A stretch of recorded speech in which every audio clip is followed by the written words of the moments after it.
I got to tell you, it's about now. There's on the Drudge Report. There's a picture of McCain talking with Soros. That's interesting, isn't it? And then there's this thing from the Washington Post. Oh, this is a sure thing because it's the Washington Post. Psst. U.S. intercepts capture senior Russian official celebrating Trump win.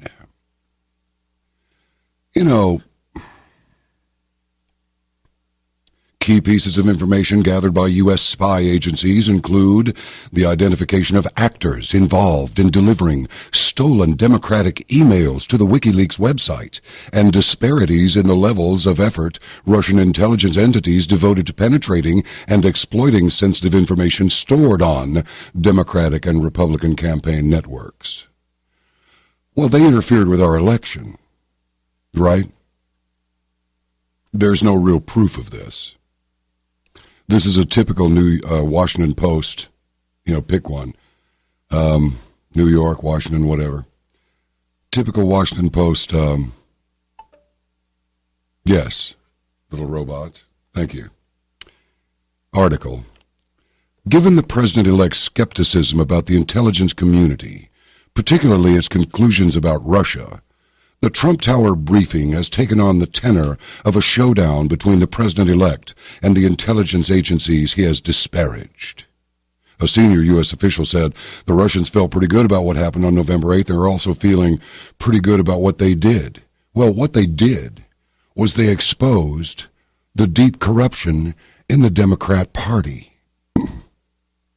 Well, that's interfering with our election because if whoever hacked it, and we think it was the Russians, I think it was Edward Snowden's brother in arms. That's what I think. I don't think it was the Russians at all. But even if it was, thanks, because you helped deliver us from the clutches of a corrupt individual whose baseness knows absolutely no bottom and whose corruption is as thick as quicksand in a pool. But if they hadn't interfered with our election, then Hillary Clinton would be president. Oh, and that'd be a good thing, wouldn't it? A totally corrupt individual would have been president, as if 8 years with Bill, and then after Bush took over, I'm still here. Well, you're gone now, aren't you, BJ? BJ Clinton. What an appropriate set of initials for that fool. Now, this may sound a little ugly.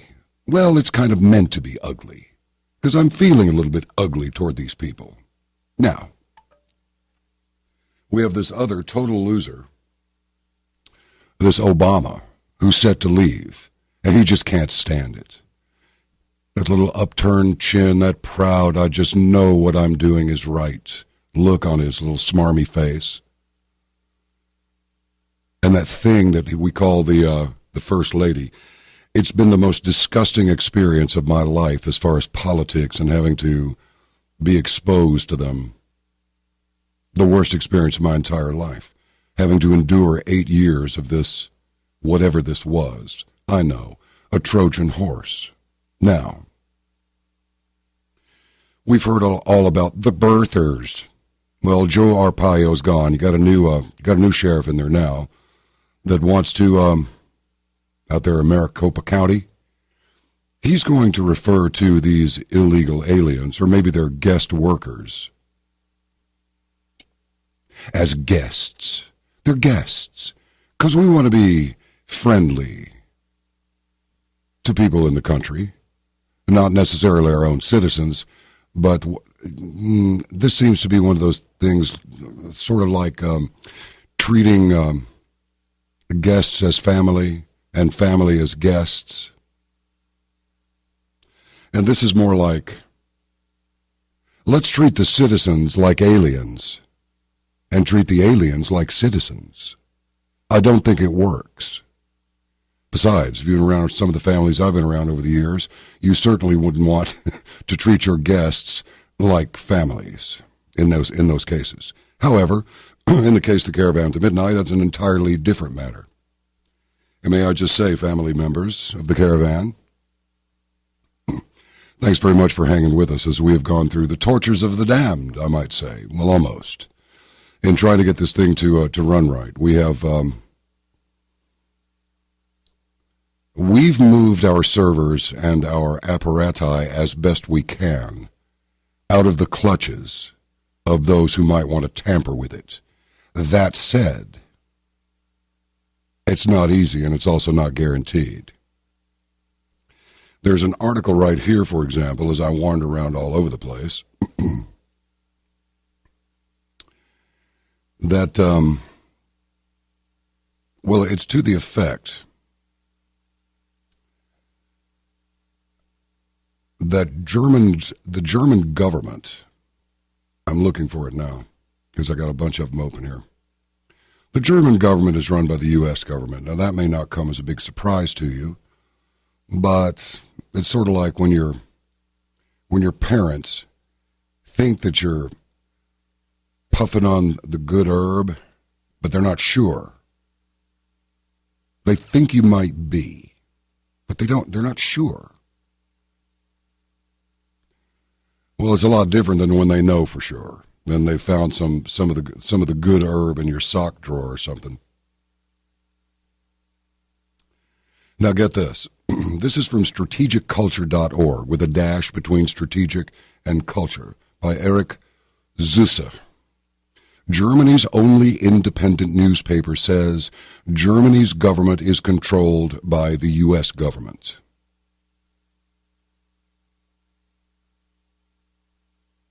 And that's pretty much it. An online daily news service for Germans which has vigorously fought against the U.S. CIA's long-standing and now intensifying control over Germany's news media, and which has also helped to promote a book by an editor for the Frankfurter Allgemeine Zeitung, who publicly exposed and denounced his previous subordination to the CIA, and who is now being blackballed by Germany's news media for reporting such things, is finally going behind a paywall to sustain its independence, and alleges that the reason for doing this is that financial pressures from the establishment's news media require that this be done, or else DWN will be forced to shut down service altogether. Germany, as an outpost of the U.S. empire, has its news media seeking to crush fake news, just as is the case inside the empire's center, the U.S. So,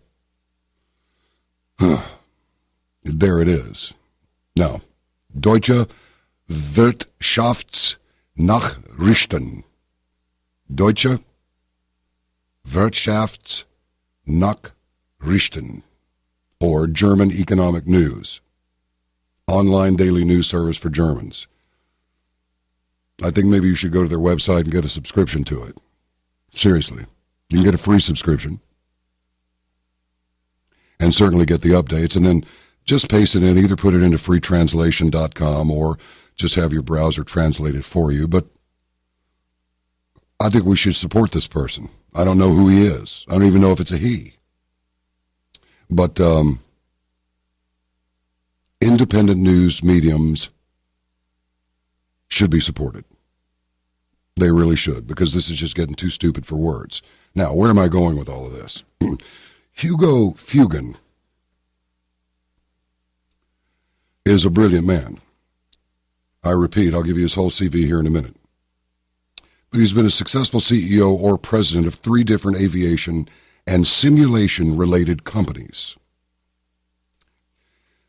He has devoted the last 2 years of his life continuously to cracking the code on this Loretta Fuddy death by airplane crash. Now, some months ago, probably more than a year ago, we spoke with Butter Dezillion. Remember that? Butter D-E, not D-A. D-E, Zillion. Butter D-Zillion, D-E. And she had some very compelling photographs and some very compelling information. I thought it was great. A lot of people did. This is huge. And this is why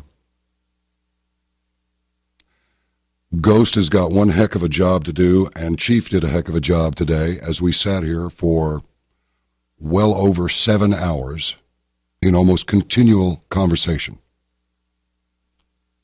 The only time we paused was go to slam some more coffee into the cup or hit the head. And I did not go outside even to take a cigarette break. I did it right here in patent violation of company rules. Well, you know what they say about rules. They're made to be broken, especially if it's going into the 20s tonight, which is why I'm beginning to sound more like Eastwood all the time. Before long, I'll be like this. Maybe I'll do movie trailers. Nah, maybe not. His work is amazing, and because he is very much an aviator, and that's just putting it mildly, he's going to explain things to us that have not previously been explained. He has photographic evidence, he has text, he has everything in the book. Everything that you need. He could walk into court with this stuff and probably have a jury render a conviction. If, of course, we could get anybody indicted. And that may happen. So, let me just say that regardless what you think of our new president, the alternative would have been much worse. Because Hillary Clinton and all of those little minions that surround her and this excuse of a president that we have had, they work the shadows. And they have a gullible public by way of a large percentage of gullible people who just accept what they say. So, going back to the Russians hacking the election, it would have been so much better. No one has said that any of those emails were contrived or false or anything. It's just that, well, if those hadn't been exposed, it would have been a more fair election, would it? No, it wouldn't. We are entitled to know. All they could do about Donald Trump is he won't give over his tax returns. Psst. Well, I don't think anybody hacked his email box. If they did, we didn't hear about it. What, was he just ushered in? He had the entire mainstream media just going after him. Even the darling over there, Megyn Kelly, who's being replaced by that kid. Tucker Carlson. He's not really a kid, but he kind of looks like a kid. We don't know how he'll govern. Oh, she was upset. Matter of fact, reports have it that the reason that she's leaving Fox is because of this schism between her mentality and Mr. Trump's. So that's a good question, isn't it? Would it be better to have not known the truth? Would that have made the election more fair? Sure it would. For the millions of people willing to follow a Hillary Clinton down the barrel of a cannon and take the rest of us with them, I think it's good that exactly what happened. And I repeat, do we think the NSA might have had those emails? Do we think maybe it was one of our own, a fellow patriot, who released them? And I say again, nobody has said those emails were phony. Nobody. Well, I want you to bear with us as we go through this program, because we experienced so much technical crazy in the production of it, you just wouldn't believe it. At times, Hugo sounds a little bit like, I don't know, a relative of Darth Vader, without all the breathing, all the heavy breathing. But you're going to like this a lot. I just want to give a couple of shout-outs. I'm not sure if I ever did this, but Mr. Novak, I want to thank you for your bullet-trapping holster. Yes, Mr. Novak sent me this holster. He said he woke up on a recent morning with the thought he should do a little something for me. I may have mentioned this already, but Nadine brought it in a while ago, and I thought, I wonder if I ever acknowledged him for this. But even if I did, it's worth acknowledging him again. My company, Smoking Gun Holsters, manufactures Kevlar-lined bullet-resistant holsters for concealed carry. The purpose of the holster is to catch a bullet from a firearm inadvertently discharged while removing a gun from the holster or putting the gun back into the holster. This situation occurs more often than you might think. There are a lot of new and inexperienced handgun owners who feel a little safer carrying a handgun in one of my holsters. John B., I would like to gift this holster to you. I want nothing in return other than your safety. The Kevlar will help protect you in one way or another.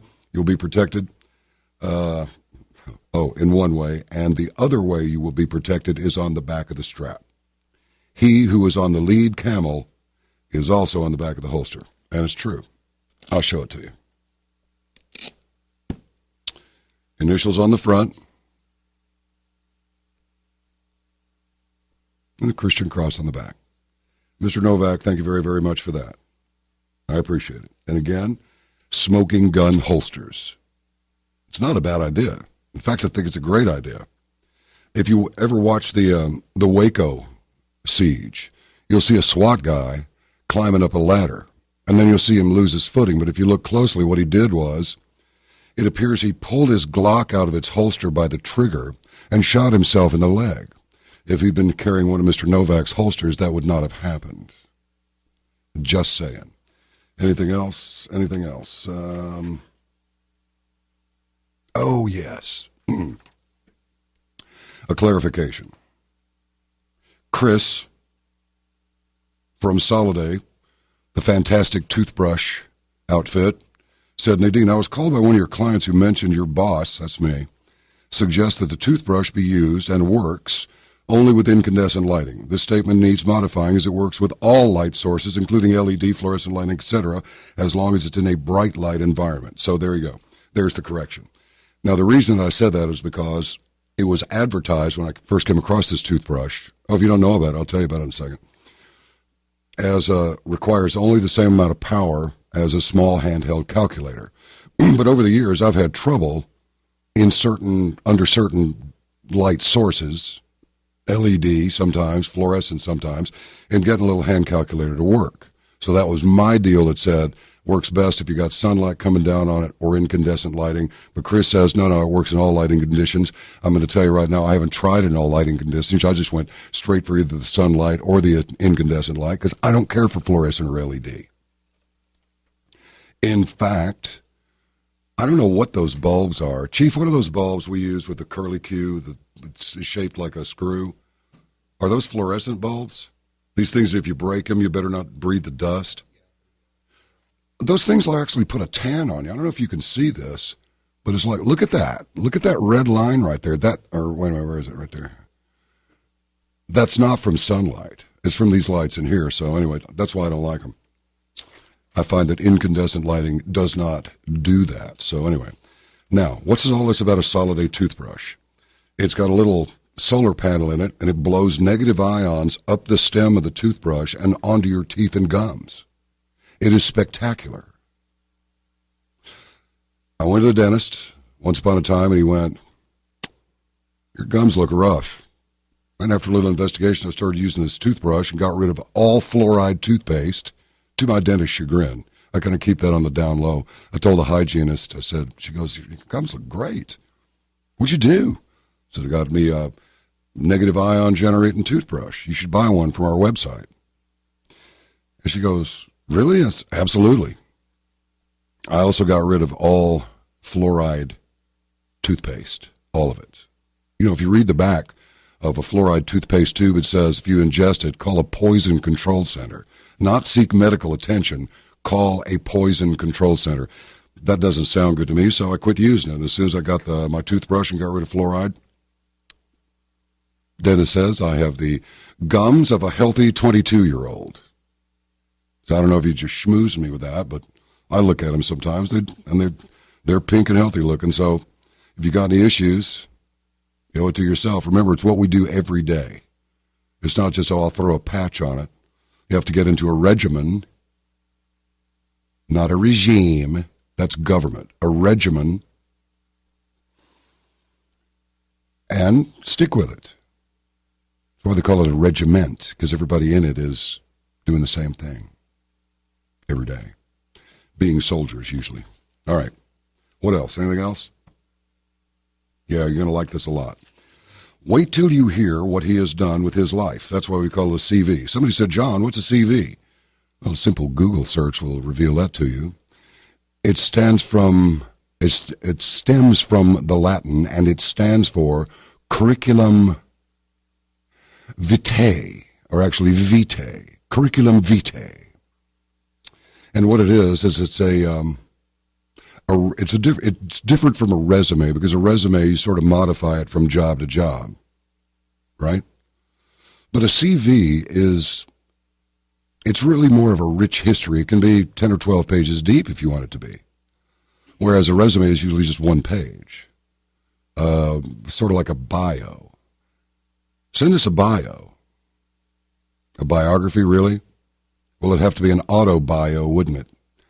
But I digress. You list your awards, your education, various interests in your life, and it's basically a short history of your life and the things you've accomplished in it, and the things that you like and like that. Not necessarily like what you like to read or what you like to eat, unless it led you to being a librarian or a chef.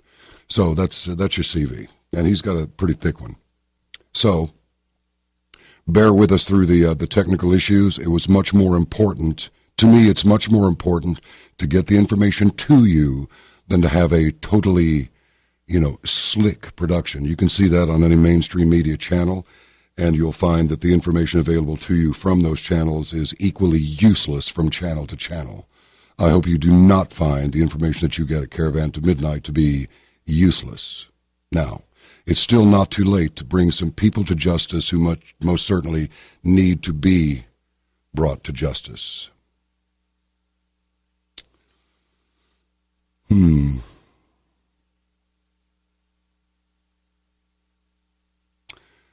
There are truths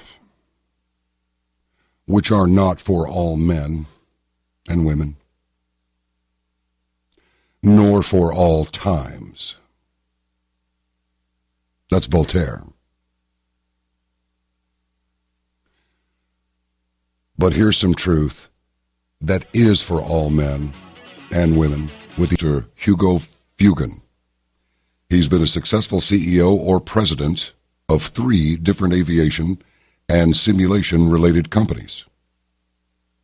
He was CEO of BAO Limited, the Champaign, Illinois-based developer of Microsoft Flight Simulator, the most popular computer entertainment software title ever, which has sold millions of copies.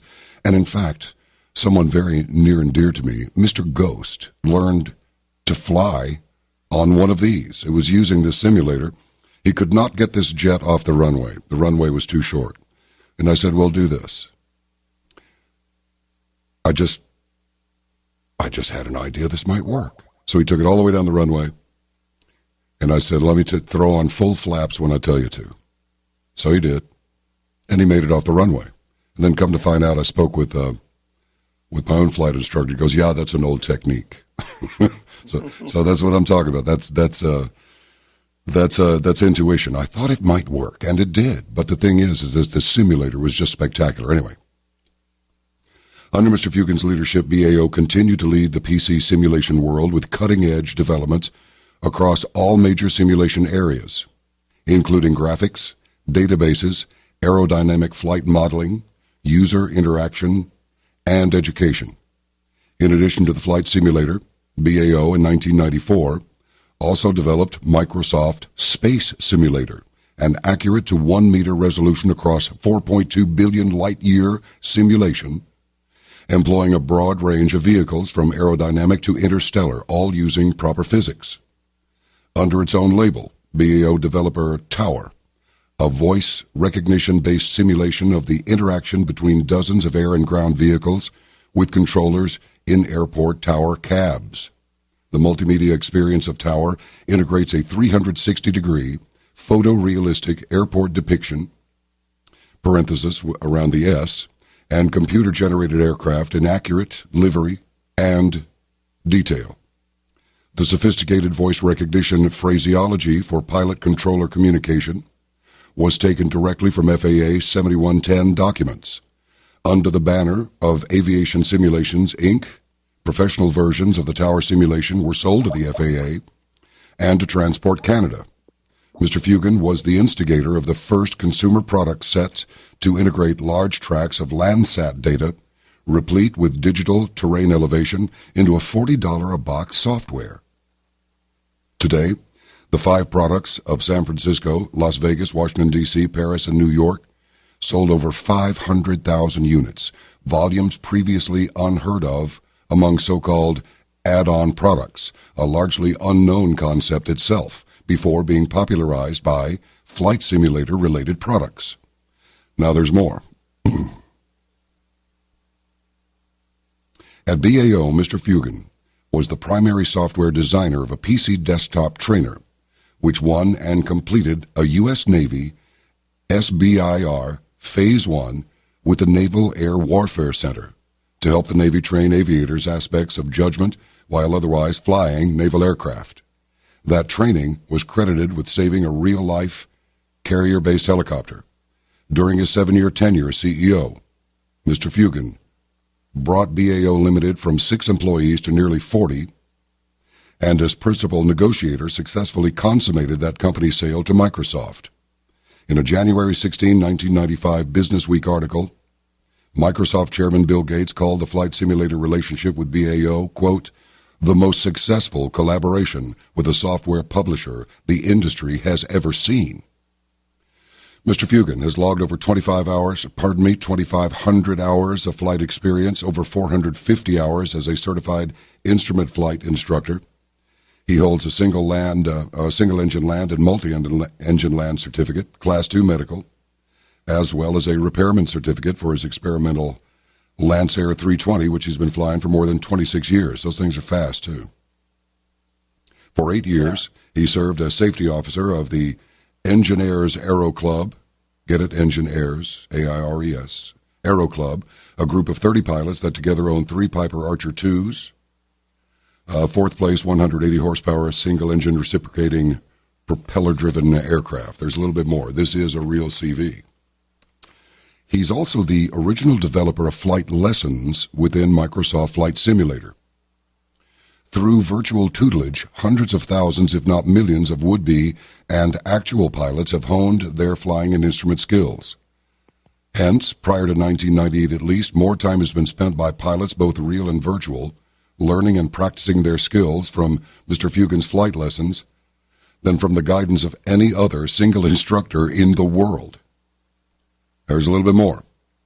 Mr. Feugen was also president of Aviation Simulations, Inc., which developed a professional air traffic control tower simulation, largely of Mr. Feugen's design, which was successfully bid and procured by the FAA with a simulation of Chicago's O'Hare Field, and also sold to Transport Canada, Canada's Aviation Administration. As well, and as part of the overall transaction to sell BAO Limited, which was part owner in ASI, BAO's interest in ASI was sold to Wesson International of Austin, Texas. Those assets are currently with Atacel, Inc., which later had revenues in excess of $57 million, largely for sales of their ATC tower simulations. For 3 years, Mr. Feugen was president of Cybernet Systems, Inc. in Ann Arbor, Michigan, overseeing that company's growth from 24 to 75 employees. Cybernet has been a leading government contractor in the areas of robotics and haptics, which is, as you may know, is communication by touch. For many years, before resigning, Mr. Feugen oversaw as principal investigator a Phase 1 SBIR commercial game development using high-level architecture. In more recent years, he developed high-end video and audio for home theater trade shows, taught elementary school and junior high school, band and choir, cared for his cancer-battling wife, homeschooled his son, worked as an independent flight instructor and aviation investigator. He's been an invited speaker at several aviation safety seminars, often to speak about the global positioning system, among other topics. But then, according to some, satellites do not exist. We'll maybe get into that maybe a little bit later. Yeah. Welcome, Hugo. How are you, sir? Good to have you with us. It's great to be with you, John. Thank you. That is one heck of a curriculum vitae, if you don't mind my saying so. Well, it really is. You know, I'm serious about this Microsoft Flight Simulator. My son was on this thing like interminably for, I don't know, a couple of years. And he turned into just a a very good pilot. He really did.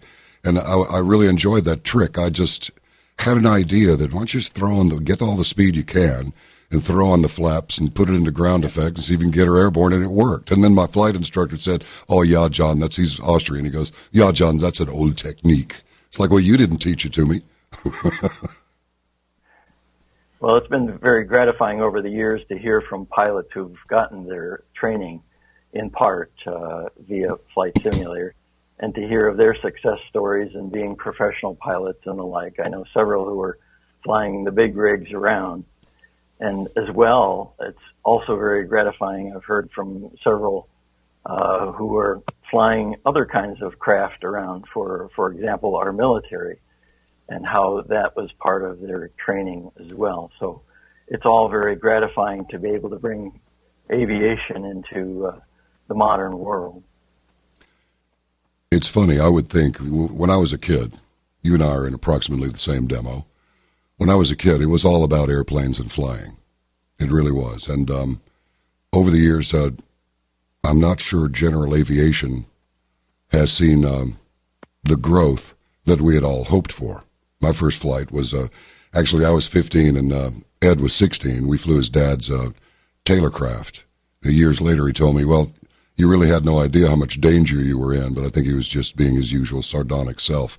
He's been flying for a long time now and successfully. So what you've done in these simulations is, I don't think it's much of a stretch to suggest that you've probably saved many, many lives, and we'll never know this for a fact. But I suspect it's true. So congratulations. Well, thank you. And maybe saved some fuel along the way as well. Insurance premiums and so forth. But thank you. You know, I realized that we got together to one of the things that I left out was that The Fuddy Hoax is an upcoming book. Is it close to being finished? Well, it's got 300 pages, and I think it needs to be edited here, but yes, it's generally very close. I've been saying for a long time, that Cessna Caravan that was carrying Loretta Fuddy, that was, I take it, a commercial aircraft which has to have an inspection every 100 hours. Oh, yes. Those things don't have. More often than that, yeah. Yeah, it is, isn't it? In fact, sorry, go ahead. No, you go ahead. I'm sorry. What is the rule on that? Well, the many pieces of the aircraft have to be inspected, and one of them certainly is the engine. But that craft was in the shop for inspection the day before it crashed. So that's quite something. It's a real shame that it would have to experience that after a close inspection. But I think, as we'll see, there were perhaps other things going on than simple trying to make sure everything is perfect at that point. Hugo, that thing had a turbine engine, didn't it? It certainly did, yes. Is that Pratt & Whitney, what is the 701, or what is it? It's a Pratt & Whitney 65A-114A. There are thousands out there. Many of them are in this particular craft, but there are some in other aircraft, other variations of essentially the same engine in yet more aircraft. But Pratt & Whitney has done a wonderful thing with that particular engine, in my opinion. I take it they're not prone to catastrophic failure. In fact, I've said on this program, those engines don't suffer catastrophic failures. That's just rubbish. Well, I'm not saying it could never happen, but... Yeah, I think very opportunistically was used in this particular case, that is copycat fashion. That is 2 months before this crash of the Fuddy aircraft. There was an aircraft that crashed, or actually made an emergency landing as a result of a catastrophic engine failure just 2 months before this particular crash. And I think some of the particulars of this were borrowed as if it would be explainable, because these things are prone to catastrophic engine failures. I think that was entirely opportunistic, and I think we'll see very clearly that in the Fuddy crash, there was no catastrophic engine failure. and that there was a lot of play acting. And as a jet engine driver friend of mine has said, no sane pilot would crash his airplane onto the water, and purposely. But I think the pillars of this will make it clear that every safety aspect that was possible was enacted. That is, the engine was kept running rather than flying a catastrophically failed engine into the water. We actually had a good engine, and if there had been a problem, the pilot could easily have flown to safety. But this was a planned event, and all of the passengers and the pilot, for example, were actors. So we'll see that through the details. But I don't mean to get ahead of myself here. No, it's good. It's quite all right. And may I just say, you are absolutely and completely and totally free to say whatever you wish. I mean, you really are. So don't feel restricted. You can go off in any direction you wish. And we can go off onto the side band and come back, back to center. I mean, this is about you and what your research has revealed. So let me ask you this. The only thing I know about turbine aircraft, I've got an old Russian jet that I fool around with anytime I feel like just blowing $500 because it's a Delphin L-29. And I'll tell you, those damn things suck fuel at an unbelievable rate. They really do. Yeah. It's like 160 gallons an hour at 70% power. So it doesn't go up much. The only thing that I know about turbine power, or for those who don't know what that means, it's a little jet engine is what runs the prop instead of a reciprocating gasoline engine. The only thing that I know about that is if you're flying one of those and you're doing some currency training, you just pull the throttle off slowly rather than just jerk the power off. And there is such a thing as a propeller overspeed. But other than that, I don't know. I mean, unless a pigeon got sucked into the intake, and I can't imagine that would do it either. What could, as we go into the soaring heights of our imagination, let's take the catastrophic engine failure off the table in as much as understanding what can cause one. Well, there are particulars about this engine that people have pointed to say this is how that particular engine failed. And there was a lawsuit that suggested that this was an accident waiting to happen, and it was likely to happen kind of thing, because the manufacturer knew that this and that type of thing was going on regularly.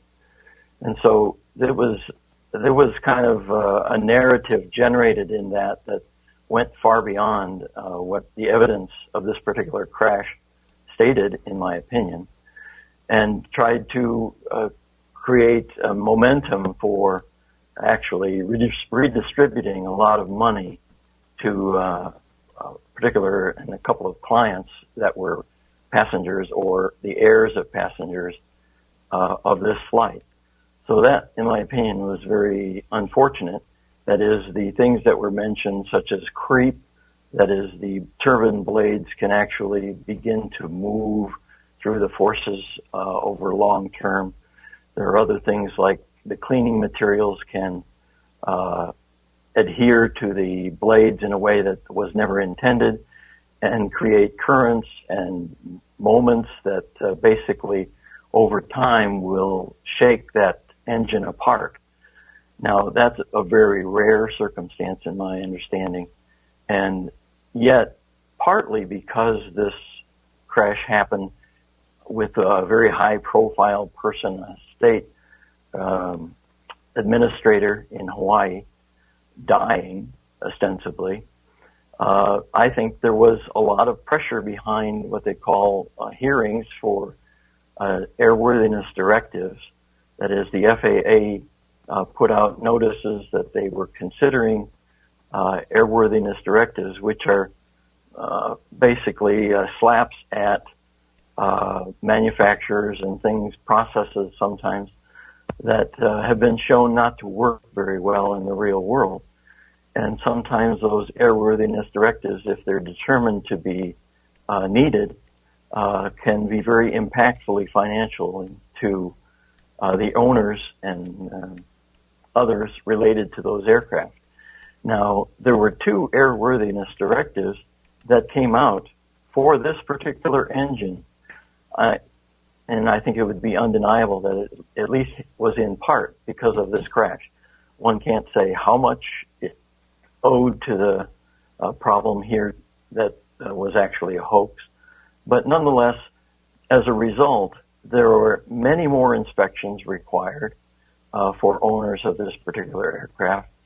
And in fact, most of the owners had to endure an entire replacement of the blades on that engine, which was assessed by the FAA to cost an average of $60,000 per aircraft. So when you multiply that by a couple of thousand, you're into scores of millions of dollars being literally redistributed for purchase of inspections and new parts for these things. And it's not my position to say it was only owing to the Fuddy crash, but I say that the visibility of a person ostensibly dying, a high-placed Hawaii official, probably put a good deal of pressure behind it. There were statements made about that, I think, in the hearing, as I understand it.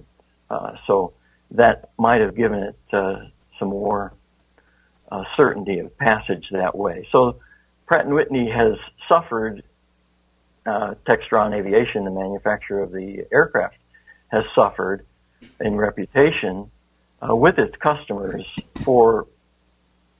in part for a crash that had nothing to do with any problem with the engine or any design issue with the aircraft itself. So all of that's very unfortunate, even though, at least to date, neither of those manufacturers, Pratt & Whitney Canada of the engine and Textron Aviation, the manufacturer of the airframe, have seen fit to go at this legally, or shall I say, via the court system. But that might change. So the long and the short of it is because of this, what appears to be a clearly faked incident, resulting in the sole fatality, that would be Loretta Fuddy, the Hawaiian health director. All kinds of defamatory suggestion as to the quality of the product and the integrity of the engine builder has been cast on Pratt & Whitney. That's certainly part of this picture, yes. Well, let me ask you this. Upon what other individuals or entities, companies, manufacturers, whatever, who else got splashed with this mud? Well, the lawsuits that ensued as a result were also naming the commuter airline company, that is, Makanikai Air was the commuter airline, and that was owned by, I believe, an umbrella aggregate company called Schumann Air. They were also sued in that. And we don't know the resolution, but we do know that those suits were settled before even the NTSB report came out. So that only was active or in the court system for several months. But it would be very interesting to ask and to see those court documents and compare the claims and see what actually happened. Because if the viewers will stay with us here, I think we'll see that we know in large part, or at least in relevant part, vis-a-vis this so-called accident, which was a planned crash, what happened to Loretta Fuddy. And there's just a lot of indication that make it very clear what happened to her. And what did happen to her? Well, you want to go there right away? I thought we might develop a story out of it. Well, we can. Let's do it your way. I like that. All right. Okay. Now, here's the thing. She was in charge of verifying the outgoing president's birth certificate. Sheriff Joe Arpaio, along with Mike Zullo, have confirmed that this birth certificate is a forgery. And that things like African American, for example, a term not used until much later than the day that Barack Obama graced the earth with his birth. It looks completely phony. I wondered from the beginning, why not just say, look, let me just destroy my critics right now. Here it is. Here's the Hawaiian health director. Here's the birth certificate. Now everybody just hush and let's get off of this and let's get down to the business of governing the country. But that didn't happen. Instead, the controversy was allowed to continue rolling. So maybe we should start in the construction of our story. Maybe we should start with this. What prompted your involvement in this at all? Well, I was asked to be involved by a person who had placed several FOIA requests. And, of course, part of the story regarding the crash has to do with aviation. And the person who asked me didn't have very much involvement with aviation, didn't know how to research certain parts of the story. So that person asked me to join. So I've been doing that and kind of certainly taken over the aviation aspects of it. So that's how I came on board. But that was already over 2 years ago. And I think the work product you'll see here is things I've largely made, though certainly owing a great deal of thanks to that research that this other person had done earlier. All right. So just for the record, you're not an actual NTSB investigator, but you have performed some investigations, I take it. Well, I have not done anything official that had any financial consequence, any regulatory consequence. I have had to work with my students, that is my flight students, in discussing all kinds of things that can go wrong with your airplane. And in doing so, I have to be kept well versed on accidents, and particularly general aviation accidents. So that job as a flight instructor, to do it well, you have to continually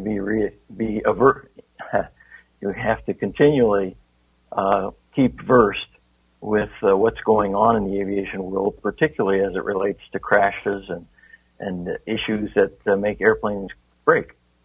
So I have to do that, have been doing that, and try to pass on that knowledge to my students. But as far as an NTSB investigator, I'm not that.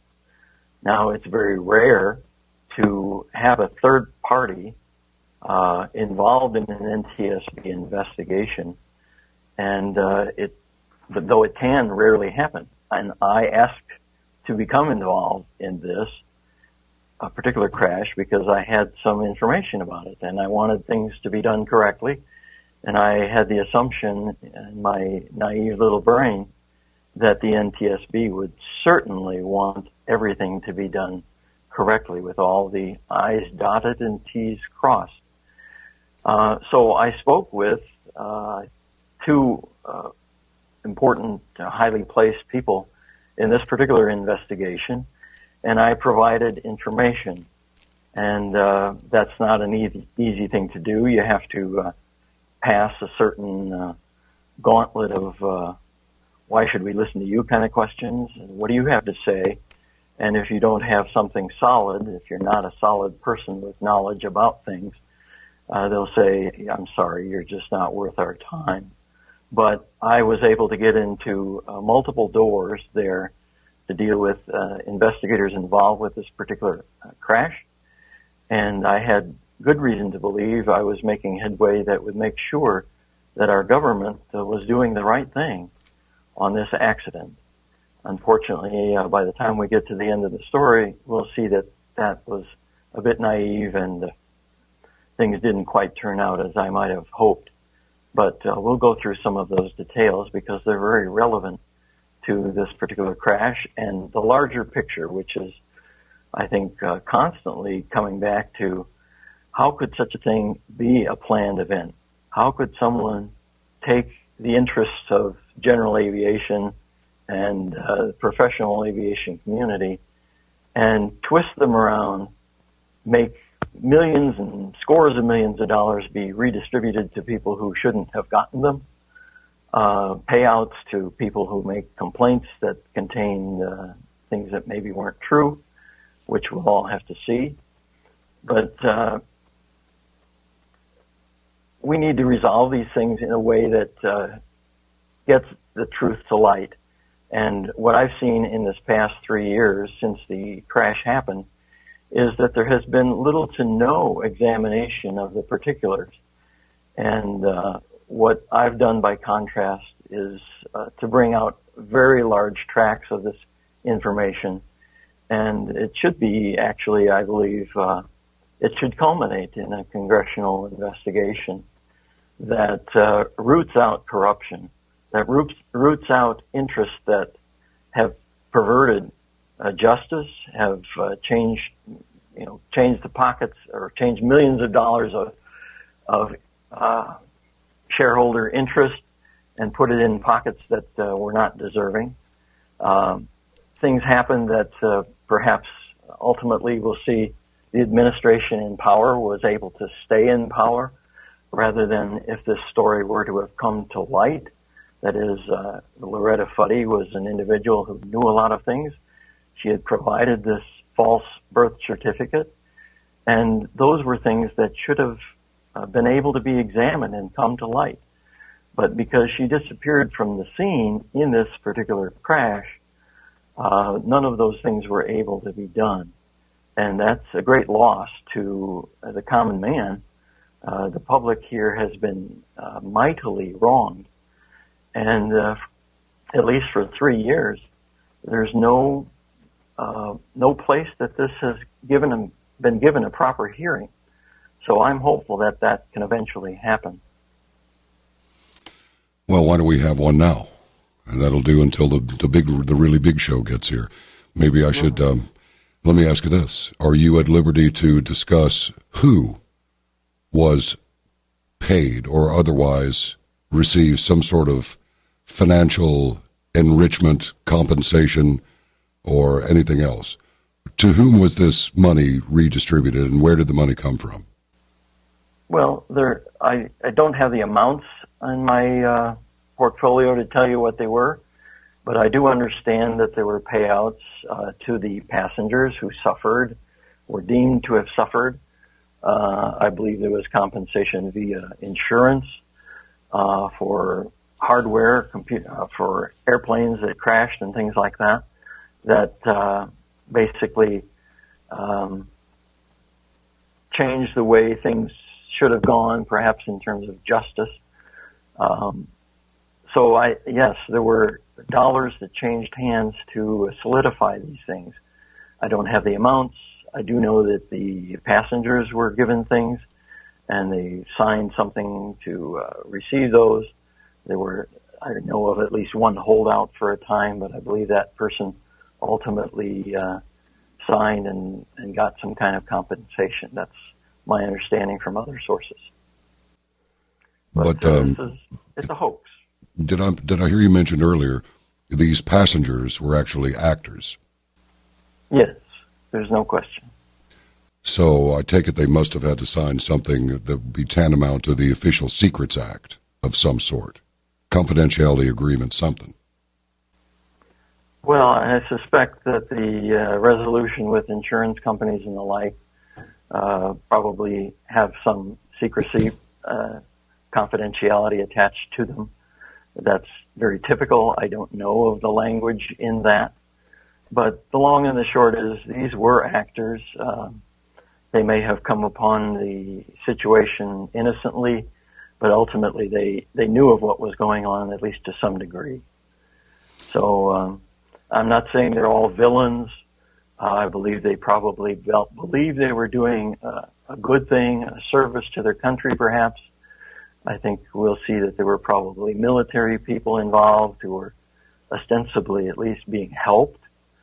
So I don't mean to paint these people as villains necessarily, but they did play along, and to some degree they ended up perhaps unwittingly serving something other than justice. So this crash, was it an actual crash or was it just a hard water landing? Well, we have video of that crash, and I think you'd have to say it was a glide onto the water. That is, basically only the engine was purportedly stopped. That is, supposedly by this catastrophic engine failure. I think we hear in the background of the audio a running engine, and that's different from the official story, but it's very clear that there's not a silent whoosh of just wings and wind. It is the turning engine, albeit the propeller was probably stopped. Though when you hear the news reports on this particular incident, one does hear something that might pass as propeller sounds. But I think those were introduced via editing, and it's my belief that the propeller was probably not turning, certainly not turning when it hit the water. We have pictures of the engine and its propeller underwater, and it doesn't appear that the propeller was turning at the time. I should know the answer to this question, but I don't.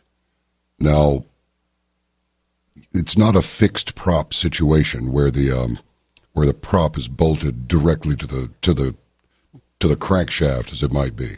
Is it possible to run a turbine engine without the propeller turning? Yes, one can feather the prop and let it not turn at all, or just have some wind effect as it might go into the water. And I believe even though the engine seems to have been turning at a low speed, we'll say, it nonetheless was not turning the propeller as best we can tell, though there have been introduced onto at least one of the video segments, the news reports ostensibly, a prop-like sound. But it seems that the RPM and the sounds that we hear were added artificially and could not have been actual, at the time, propellers turning. So actually we have, or I acquired via FOIA late in the game, the video which included sounds from the section that supposedly was after the catastrophic engine failure. And it appears that the turbine engine was still turning at that time, and the propeller was not. Now, that would be a maneuver that would support safety, in my opinion. That is, if you had a problem and couldn't land where one wanted to, that is, the pilot would choose and say, I want to land here, and if it's all going well, I'll just land there. That is, put my airplane purposely in the water, which very few pilots would dare do, by the way. But anyway, I believe this highly experienced pilot did that. And if there had been a problem, since the engine was still turning, he could have engaged the propeller and successfully flown away. So if a boat had been in the way or something like that, he might have chosen to do that. So the engine, even though it was claimed to be a catastrophic engine failure, we still hear the engine humming along nicely. And even though the powers that be, that is the NTSB, went to Pratt & Whitney Canada to tear down the engine and found an engine that was dramatically broken, I don't believe that was the same engine that actually landed that aircraft on the water. That is, the engine was replaced. We'll see that in many ways. So this has been a ruse. It's been a story concocted. It was obviously a very intricate plan. By the time the airplane fuselage and engine itself was brought up from the ocean, which was approximately a week after the plane went into the water, it was in pieces, very badly damaged, very much taken apart. So one could lose track of what goes here and what goes there unless you're familiar with these kind of airplanes and see what was really going on. And that's been indeed part of this investigation. So even though you have a trash heap of parts, I've had to make sense of it and see what was really going on. And it turns out that what was said about what went on was very different from what the wreckage would tell us. All right. Well,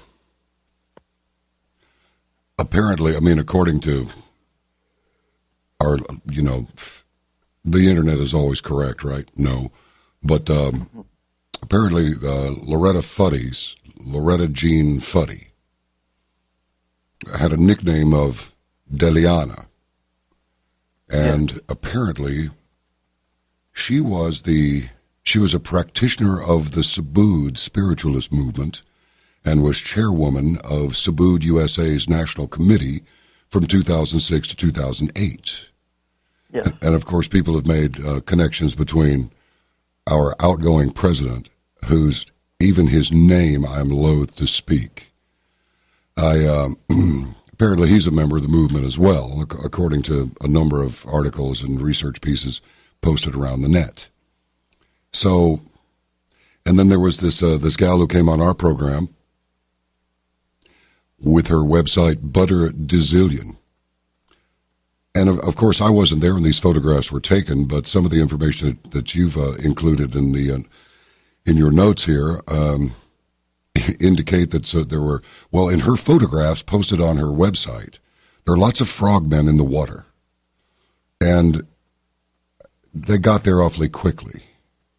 So here's the thing. I'm just going to ask you to just lay this out as you would, as if we were in class and you're the headmaster and you're just going to take us through this thing. Clearly, this birth certificate is a fraud. I mean, people have really pretty much come to just conclude it's a fraud, but then the rest of it is, okay, so what? It's too late. He was in office for 8 years, and I think few would argue he did tremendous damage to the country. And even in the last few days of his presidency, he's continuing to try and cause as many problems for the incoming president as he can, and shove through all kinds of midnight regulations, and it's really insane. I think he was a Trojan horse for a much larger movement, but we can get into that later as we want to. Hugo, I was reading your notes here, and it is written that this birth certificate was ultimately shown to have been a fraudulent computer-mediated forgery containing non-public information that was tightly under control of the Hawaii Department of Health. And I'm just wondering, do we have any idea what this information might be that was under tight control of this department? Yes, that's my understanding as well. We're having circuit trouble again. But did you ever get any idea of what that information might be? Well, I think one of the pieces of that pie is the fact that this on-knee birth certificate, which apparently, from which was borrowed heavily to generate the Barack Obama birth certificate, was under tight control by the Hawaii Department of Health. So it's very difficult to imagine how it would have been in other people's hands. I believe this Joanna Ani reported that she only after Savannah Guthrie came on television with Barack Obama's birth certificate, did she disclose the information in her birth certificate to anyone else. So prior to that occasion, it appears that that information or her particular birth certificate should not have been in anyone else's hands, unless the Hawaii Department of Health would choose to say, well, it was produced on request back in 1984 or something like that. Absent that, we was under complete and tight control by the Hawaii Department of Health, and that if Joanna Ani's representation is that she didn't give it to anybody else or let anybody look at it, at least prior to the appearance of that on television and through the White House control, then it certainly suggests that the Hawaii Department of Health was closely involved. I don't know of any information contrary to that. And what do we even know what's become of her now?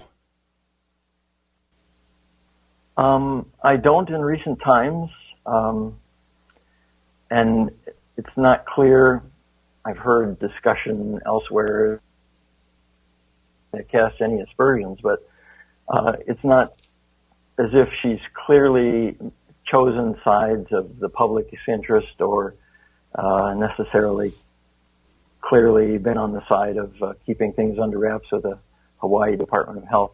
It sounds to me like the outer superficial story is that she just kept this in a drawer or something, very unavailable to anyone else prior to its becoming available to, actually it was shared, I believe, with Jerome Corsi, but that would have been after the Barack Obama long-form birth certificate that was since been shown to be a problem was shared with anyone.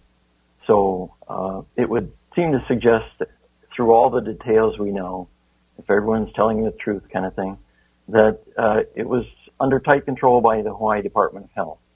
And there are such indications that indeed they've been the source of these troubles and issues. Various things have come out with Abercrombie, for example. He said certain things and then had to take them back, even though he had direct source and relationship with the Hawaii Department of Health.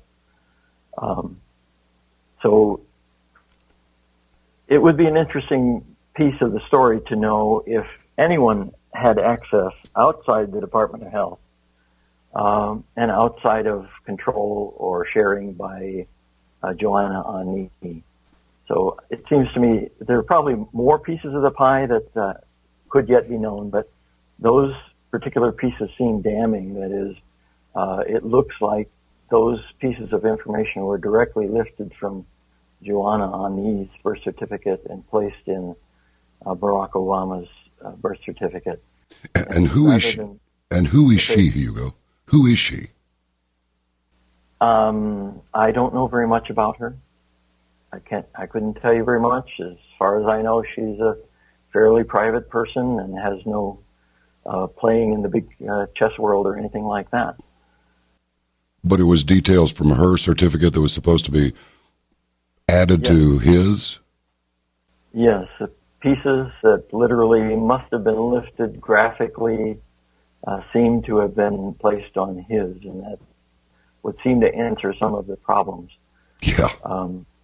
But the long and the short is, I think the thoroughness of Arpaio and Zullo and their consultants, I think it was Mr. Reed and the French company, all of that seems rather conclusive, but it doesn't really much further along in the story other than to know what we probably already know, that is, it was a falsified document.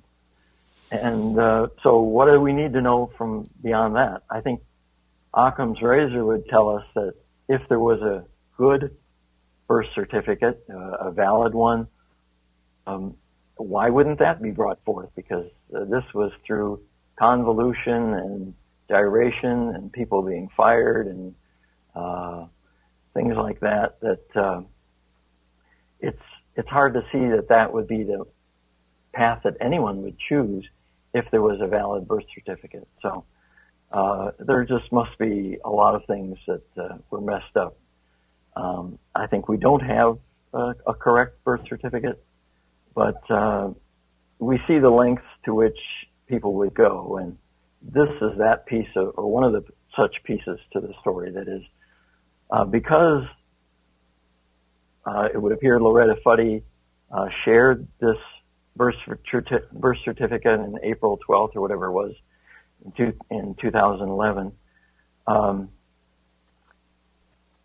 it may seem that she would be deposed by a court. I mean, that's what Doug Vogt was trying to do. He had a petition to that effect. And it was perhaps only a matter of time, and to be after the president's term in office, lest it perhaps become disruptive if there were some of these birth data were to very clearly show that he might be eligible. So if it were clearly shown that he were not eligible, that would be a problem. And if it were the case, and I'm not saying it is, but if it were the case that Fuddy made manipulations or knew of these manipulations, certainly several courts might well want to know, the Congress might well want to know from, and it would seem that this chapter gets her out of the picture. I don't believe at all that she died, even though that's the official narrative. I have what I think is proof otherwise, and that needs to be aired. And assuming that's true, because I believe it is and I can prove it, and other people, by the way, believe in that it's been proved. That is, I vetted this material with FAA investigators, with a former NTSB investigator in charge. These are very credentialed people, and they believe what I've uncovered is the correct stuff. And it can and should not be swept under the rug. Now, whether it gets its day in front of Congress, I think that would be very appropriate, because there are so inappropriate documents, inappropriate testimonies of these actors, for example, that have been read into the record, which I can show are false. And that has a lot of impact on what has happened. And if it would ultimately be determined that the current president has no place, ever having been, because he's not eligible, well, at least that should be aired in the progress of time, even if it's after his official term. But happened, obviously, as part of the story happened before he took his second term, when things were still hotly being considered. Donald Trump certainly was questioning the birth certificate in time for that second term of office. But he was thwarted in that. He wasn't able to get behind some of these things. And I think his pressure on things basically unwedged some kind of long-form birth certificate that ultimately has been shown to be false. So many people's wheels have been spinning. A lot of money has been spent trying to get this done. I believe a lot of money was redistributed in this particular Fuddy incident to make sure that Loretta Fuddy never testified in front of anybody, be it Congress or court. And to do that, a lot of money changed hands. A lot of people told a lot of lies. And it's only appropriate because of its historic significance and its significance in terms of this government, that it be fully investigated, that it never be able to happen again, that the people in charge or the people in places of control over this incident and its information are rooted out as properly corrupt, seen as corrupt. And that can only happen by actively going at this. That is, I will take the opinion that if it's not done, we could well see a political disruption of the Trump administration, because it was fully able to disrupt these things at such high levels in the past. And certainly there are people lying in wait to do things, to be malcontents and to wreak havoc in the coming years. So this needs to be rooted out as and seen as corrupt. And I know you've got a lot of people who use Twitter and are familiar with tweets and maybe have Donald Trump in their chains or whatever. it would be appropriate that Donald Trump ultimately consider some of these things and maybe an investigation to see whether this fraud has indeed gone. Many other things that show he probably was not deserving. To presume the conclusions that might come from that, but I can certainly the incident surrounding this crash was false in many, many, many ways, easily dozens of ways, and it's that kind of intricate plan and maze that is kind of the work of a Swiss watchman, and that can only work with a fine movement and everything takes place the way it was intended, which is not to say everything in the military, for example, goes off without a hitch. But at the same time, this was an intricate plan, there's no doubt. And I have a lot of the pieces. I'm sure not to have all the pieces, but I can affirm to you, and I can show you pictures that the person that they took out of this incident calling Fuddy was not Fuddy. She was able to escape the scenario without further incident, presumably. And as the Germans say, wenn sie nicht gestorben sind, dann leben sie noch, which means, well, that's the way fairy tales end, and say, well, we know how far it was brought to the end of this story. We don't know exactly what happened after that, but if they haven't died, then they're still alive. So all of those kinds of things come to bear, and particularly, that is, in government. You have people who are appointed by Donald Trump, and they'll occupy offices and so forth. But then there are the lifetime professionals who are around for decades. And in this case, since it, I think, bespeaks a lot of corruption, unless those corrupt offices or people, given a hee-ho, out of the government at least, then they might well be there to work havoc for who knows what kind of interests. Because I will say, at least what I can see, that this is a very political interest that has been served by the ostensible death of Loretta Fuddy. And political things should not be able to be gotten away with outside the rule of law. And I think that's what we've seen here happen. So we have a narrative of what this event entailed that is very false. And it deserves a very complete congressional investigation. I think I'm a very good investigator, but I don't carry a badge and can't make people testify in under oath and things like that. So my part, it can only go so far. But I can certainly show that people have committed many things that need to be rooted out here. There's fraud, corruption, and so forth. People have lied to federal officials. And even though I think a lot of this story has been able to be kept under wraps because it's under the purview of the authorities in Hawaii, when you lie to federal officials, that's a whole new ballgame. That's not the same people. That's not state people. So that person with a badge and the federal government behind them has a right to ask questions that would root these things out and get the full detail. But I think we have seen in this story, and should look at a lot of the details here, that people have been making false representations. And it's beyond anything that could simply be a misremembered detail. Or, well, I saw it this way, how witnesses playing telephone in a game might see things differently.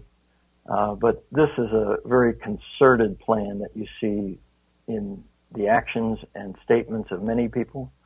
You see via, for example, the video that we have made by one of the passengers. It belies many of the things that have been said in the official narrative. And unless those details are teased out, we will be continuing to live under a false impression of what happened in this event. So I believe the work I've done is to get those things teased out so that, at least to the extent that proper officials can take the ball from there and do the right thing. Clearly shows that there are places in our government where people have control that is very much different from a government that's by the people, for the people, of the people, by the people, and for the people, that kind of thing. So we need a institution that was intended from 250 plus years ago, and it's dangerously close to being completely uprooted by malefactors in our government that I think we can progress to root out through this instance, because there's a house of cards here. There are many people who certainly don't want to go to jail, and yet they participated to some degree, perhaps unwittingly, to other degrees, probably with a hand over their heart, thinking they were doing something for the good of the country, while in fact they were doing political favors for this particular president and those who have been working for him in Hawaii. So I think we need to root those things out, and I think a congressional investigation is ultimately what we'll need to see. Clever as I am, smart as I am, able to figure things out and lay them out in this presentation, which is yet to come, we need people with badges who can make people testify and check their stories. And when they don't comport with reality and their chargeable offenses, that they can be brought before the court for that. So I think there are a lot of those that have been brought here. People have been sued. Lots of dollars have changed hands. I believe it's in the scores of millions. That's on par at least with the amount that's been spent on vacations by this particular president and his family. So I think this is a big part of the story. It's not something that should be swept under the rug. And one of the big reasons is that these people are still in our government. They haven't been rooted out, even though 3 years has gone by and the story has generally not been told. It does need to come to light, and the people that have dealt poorly with the American public, the people that have subverted justice and kept crimes hidden, need to pay recompense for that. And it's not for me to say what that would be. Maybe it's a slap on the wrist. Maybe it's a tell on your boss, tell who told you to do this thing. Whatever it is, we need to have the full story, because it seems to suggest the combination, that is, of the falsified birth documents on this president and the willingness to go to supreme lengths, that is, subverting justice within our government and changing the narrative, changing the story from the truth to falsehoods, seems to be very much what some people can arrange in our government. And that's what some people call fake news or propaganda. And I can assure you that there's a lot of evidence of that kind of thing in this particular story. But unless one investigates it thoroughly, as my research associates and I have, you won't have seen this, because people have been willing to lie. People have been willing to change documents and cover up the truth. So we need to investigate that fully and make sure that it won't happen again, because there are so many people lying in wait for this particular president, for example, and who've been doing well in the past 8 years in the current government, that they can make it very the W's from keyboards. It's far beyond that. And that needs to be rooted out. Those corrupt need to be taken out of our government. And this president deserves to have an administration that's fully under his control and not working for the interests of unnamed parties. Yeah. That was actually quite wonderful. And I completely agree with you. Completely agree with you. Now, as for the presentation, how would you like to get started? Well, I think I have some slides. We can start at slide 001 or whatever that is. All right. And I can try to paint some words on top of it. Okay, so with slide 1, we have an image of the Hawaiian Islands in the upper left. And one of the islands has a white rectangle around it. That's Molokai. Below that is a blown-up image of Molokai with a rectangle at the northern tip of that. And that peninsula that sticks out there is called Kalaupapa. And on the tip of Kalaupapa, the northwestern tip there, is an airport runway that's 2,700 by 75 feet, asphalt, I believe. And that's the scene of where this particular airplane, a Cessna Grand Caravan, took off from that island. They provide passenger service. A commuter airline provides that passenger service among the islands. And so they were taking off to the northeast, which is in the rightmost picture. You can see kind of a red track with 2 or 3 arrows on it. That's roughly the track that we are told in the official narrative of where this plane went. Now, in the lower left, there's an image that's a photograph of kind of cliffs to the right. And that is one of these Cessna Grand Caravans that's landing to the northeast on that island or that peninsula of Kalaupapa. So in the case of the lower left picture, they're landing, but in the case of the crash that happened with the Cessna Grand Caravan, they were taking off toward the northeast.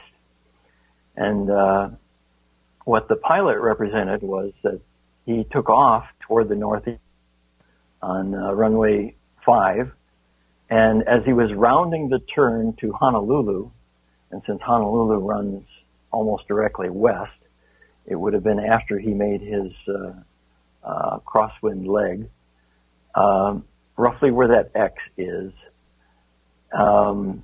So about that point in time in his climb out from Kalaupapa, he said he experienced a catastrophic engine failure. Now, we know the airplane actually landed or came down in the water approximately where that letter D is, a capital or orange capital D. So if, as the story goes, he would have come from the red X and landed at the orange D, he would have had the wind at his back because the wind was out of 090. So for the most part, the wind would have been at his back. Now, a lot of the story, unfortunately, begins to unravel right away. That is, the pilot has said that he experienced a catastrophic engine failure at 300 feet as he was rounding the turn to Honolulu. And Honolulu is about 266 degrees bearing from that point. So it was essentially west. Now, we find, however, that a takeoff profile for a commuter airline to be rounding a turn and beginning what they call a downwind leg, which would be that portion between the red X and the orange capital D. When you do a downwind leg, you were supposed to maintain a certain kind of profile, that takeoff profile. But the pilot represented that he was at about 300 feet at that point in time. But the training that pilots receive for that particular aircraft, and I'm going to quote Flight Safety International, they do not allow pilots to begin any turn before they've achieved an altitude of 500 feet. So for a pilot to say that he was rounding the turn to Honolulu while at 300 feet begins to do something very much against typical training. So even though he was the director of operations for that particular Schumann Air, this would be a very inappropriate and unusual profile for him to maintain.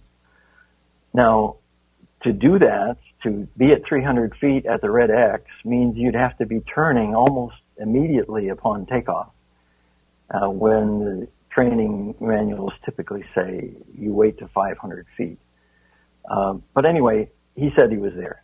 Now, he told the FAA that, but later he submitted a written deposition to the NTSB, and he told them that he was at about 500 feet, or had just crossed 500 feet AGL when he had a catastrophic engine failure.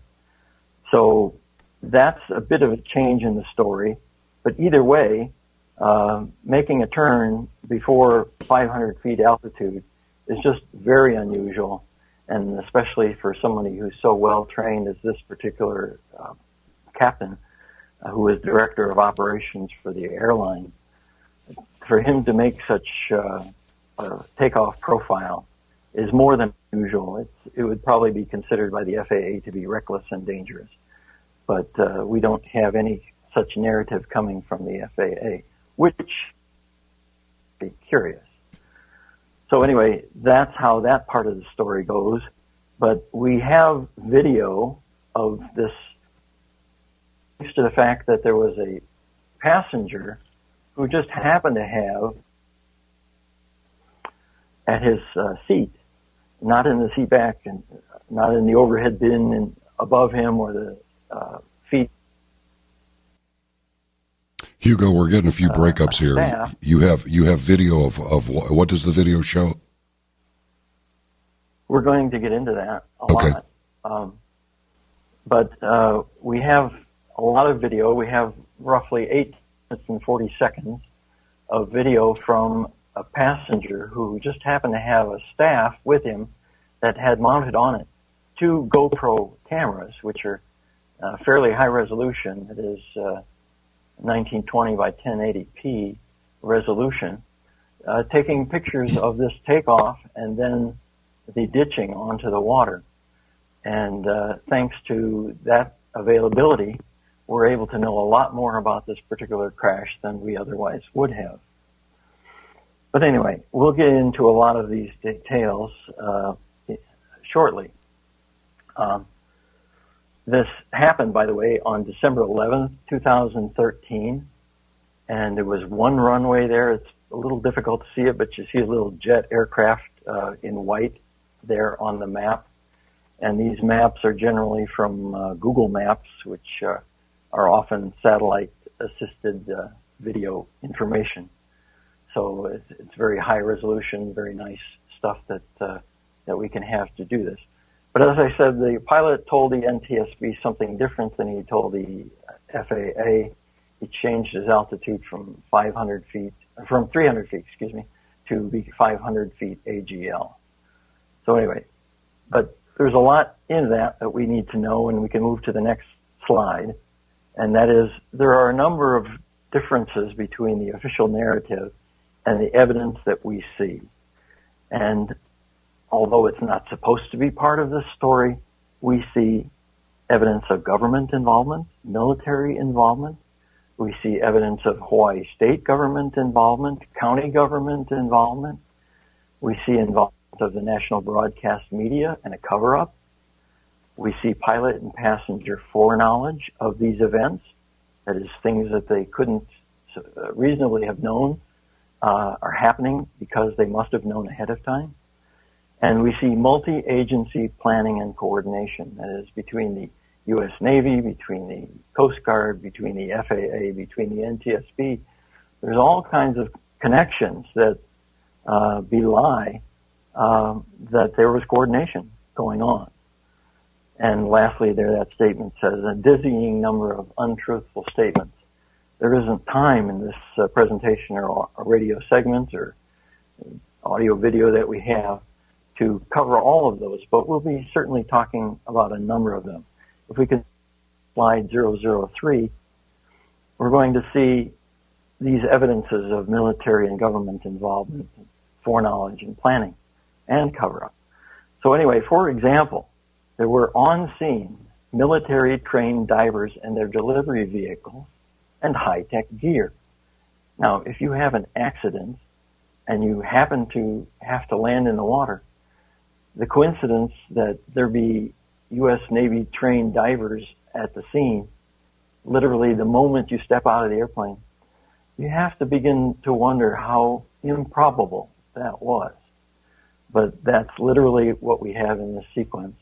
And I think it bespeaks to some degree toward passenger safety, because I believe these passengers agreed to get on an airplane that was going to dump into the water if there weren't provision for their safety. Are we okay? Yeah. Do you want to add that to the conversation, Chief? That was very interesting. You got a mic? Here, I'll open up the gate. Yeah, say that again about the subs in Oahu. Okay, I was stationed in Pearl Harbor, right there in Honolulu, off Fort Island. That's where SEAL Delivery Team 1 is. And that's where you have most of your special warfare submarines in that area. And they're always doing ops in the middle of the night, of course, because it's a one-man submersible submarine, or excuse me, two-man submersible submarine right there. So to get them on station where that is, that would take them about 6 to 8 hours to get there. Would you agree or disagree with that? Yeah. No, I agree. At the same time, I would say it's no small feat to retask a $1 billion submarine to go off and do a political exercise. So even though it's not too far distant from a major base there where these people get such training, to retask the military to do this, I think of some high-level people given the orders. Yeah, it certainly sounds like it, doesn't it? Yeah. Where would you like me to pick it up? I wasn't sure where we were with that. Well, we're going to go to slide 4 now, I think. Well, actually... Well, let me finish with slide 3. Okay. Yeah, go back there because it says the date was redacted pursuant to FOIA Exemption 3. But at this little white insert at the bottom, there are 3 redactions there in little black rectangles. 1619 Special Ops, UAV Ops, yeah. North and South warning areas active. At there. What you're looking at there are this is an excerpt from the National Traffic Manager's log. That is, with the FAA, they keep track of all kinds of traffic, of course. And in the special ops section of the daily look ahead for this national, he has a special ops section where typically military operations are identified. And but you see those redactions. And the second of those redactions, airspace reservation at flight level 240 to 270, and we're not allowed to see some of that. But basically, it is the exact hour in which this Fuddy incident went onto the water. So it's more than suspicious, an airline or an airspace reservation essentially above the area where this happened at the very hour that this happened. And the redaction there pursuant to those U.S. Code sections basically tells us national security. So even though we're not being told very much, we've gotten the indication that this happened at that hour, and it was an airspace reservation above them. Yeah, and that's flight level 240 to 270, so that's 24 to 27,000 feet, yep. Yes, yep. So anyway, the other pieces of information on that, we saw many different FOIA records being fraught with error. Some were doctored, some were recopied, some delayed, denied, and some we've never gotten. And, you know, they're saying, sue us kind of thing, or we're not giving it to you anyway. But all of those kinds of problems we've run into. So we can go to number 4. And this is the cover, if you will, of the involvement of the Maui County Police. And the thing to note there at this time is that their charge type is state. And this was a description outside assistance. That is, somehow, even though this happened in Maui County and within the borders of Kalawao County, for which Maui County provides these services, the Maui County Police say they were helping someone else outside, and the charge type was state.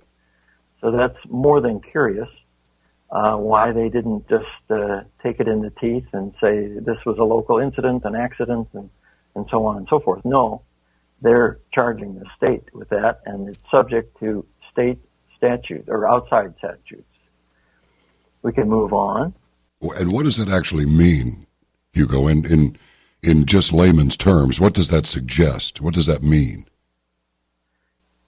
Somehow there was a coordination with the county that they would not have to pay for this.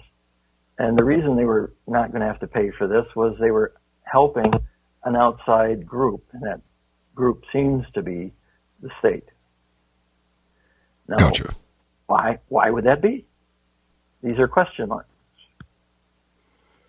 So if we move to slide 5, we see a request from the circuit court about the lawsuit that the Loretta Fuddy estate made against the airline owner and Pratt & Whitney Canada. And in this case, the requester is the Department of the Attorney General, and he represents himself, or a person from his office represents themselves in that lower yellow box as the attorney of record for the plaintiff, which is also more than curious to get these records. It's very unusual that the Attorney General would call himself the plaintiff for this action, but it may be very relevant. We can move to the next one, and we see misconduct that was ongoing at the time. That is, the airline owner and his company were being taken to task by the FAA for 20, the fines for which might have been as much as $6,000. So there was potentially over $500,000 in fines waiting to be resolved. Now, ultimately, after this event took place, they were resolved for a lot less money. I vaguely recall the number 40,000 coming to mind, but might have given somebody some impetus for thinking certain things might be appropriate to mention in negotiation. In any event, there's that. And the second item there shows records from the FAA citing Schumann Air for unacceptable maintenance. And there's 2 different counts of that there. So there were things going on with the airline that was involved here that might have made it of interest to them to see things a certain way or do certain things.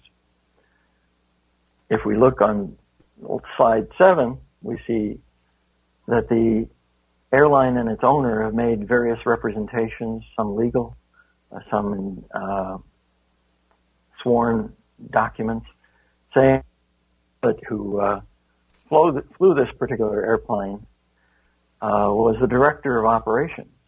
And yet after the crash, that is on December 12th, that third line item, the owner says the pilot was working for Makani Kai for just 1 year. So we know that to be a gross misrepresentation, and maybe that was for media consumption only. It certainly was when it comes to legalities, because this guy was the director of operations. He had 18,000 hours of flight experience, by the way. He was a pilot for Hawaii Airlines, if I recall correctly. So for him to be working a little puddle jump between Honolulu and Kalaupapa is not probably the best way he could be used dollar for dollar, but nonetheless he was chosen for this task. And we know him to have been working for the airline and a larger company there since apparently June 6th of 2009. So in 2013, he'd been roughly with them for 4.5 years or so. But why the owner would make such representations is kind of curious. If it were one misrepresentation, we probably wouldn't worry about this at all. However, it's a part of a pattern in the pleadings between the parties in the Fuddy lawsuit, that is the estate for the ostensibly decedent, that is Loretta Fuddy. Schumann answered a question and claimed to be without sufficient knowledge about whether the pilot acted as a Makani Air employee, which is a most curious representation. That is, he ought to know that he was flying his appropriate leg between Kalaupapa and Honolulu when this thing happened, and he wasn't doing anything inappropriate for anybody else, for example. So it's curious why he would say without sufficient knowledge. Now, when he was talking to the media, the airline owner said the crash all of these various times. That is, from one media outlet, he told them it happened at 3:15. Another media outlet, he told 3:30. And yet another media reporter, he told 3:45. And another reference was 10 minutes after it took off. Well, that's all very unusual. Why wouldn't there just be one answer to that question? So these are curious things. Of themselves, we probably would not sneeze, but it's a part of a pattern that we'll see accumulating beyond belief. Now, the Salvor being a company that brings up wreckage from the bottom of the ocean, for example, and was hired, that is Sea Engineering Inc. of the Honolulu port. And they said, or the president of that company, after he brought up the wreck, said it was found at 200 to 300 yards from shore. But the airline owner said it was found at 400 to 500 yards. Now, why you wouldn't just copy what the guy who did it said is curious. But there's something to be known there. That is, there was a boundary at a quarter mile off the Kalaupapa shore. That is, whatever was more than a quarter of a mile was beyond the reach of the Maui County or Kalawao County authorities.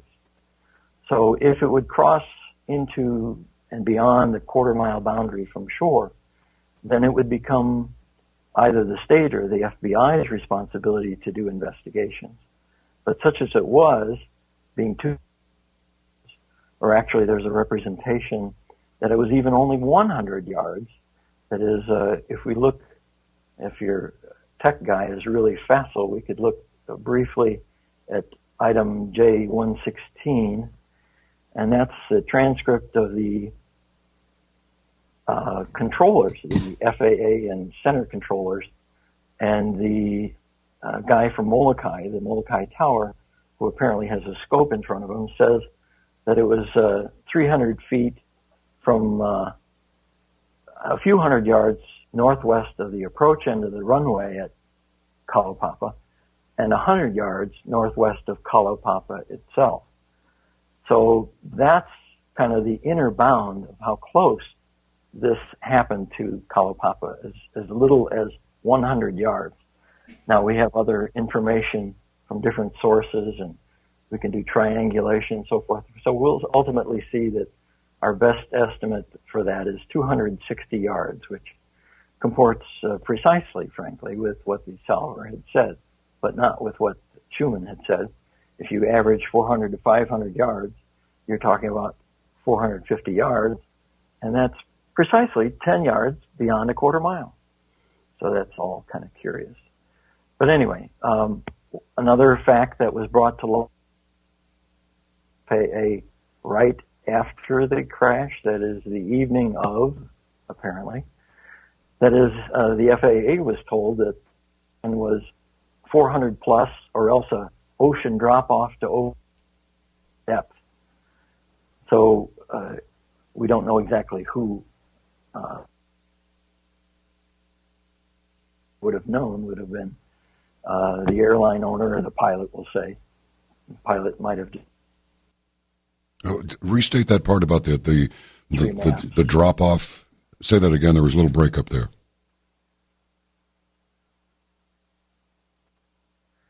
How far back did you want me to go? Just like a half a paragraph. Okay. We're finished with, Schumann's representation was that it was 400 to 500 yards, which was curiously a bit beyond what the wreckage guy said. And if you average his statement, you come up with 450 yards, which is 10 yards beyond 440 yards.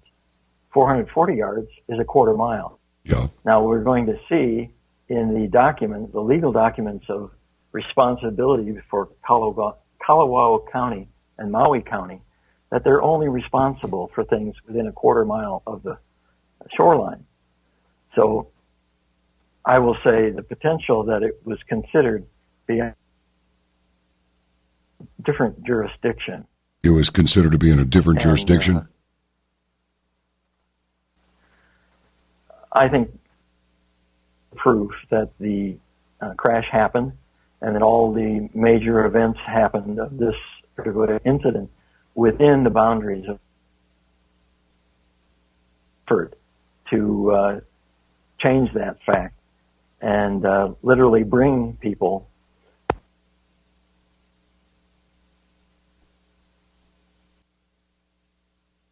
a boundary.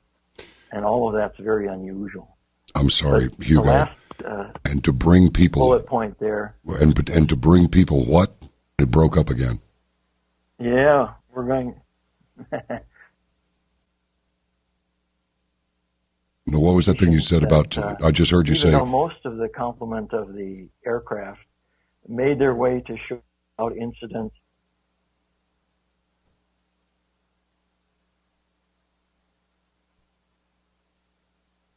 I'm sorry, I didn't hear. That's okay. All right. I missed most of what you said after to bring people, and then it started breaking up.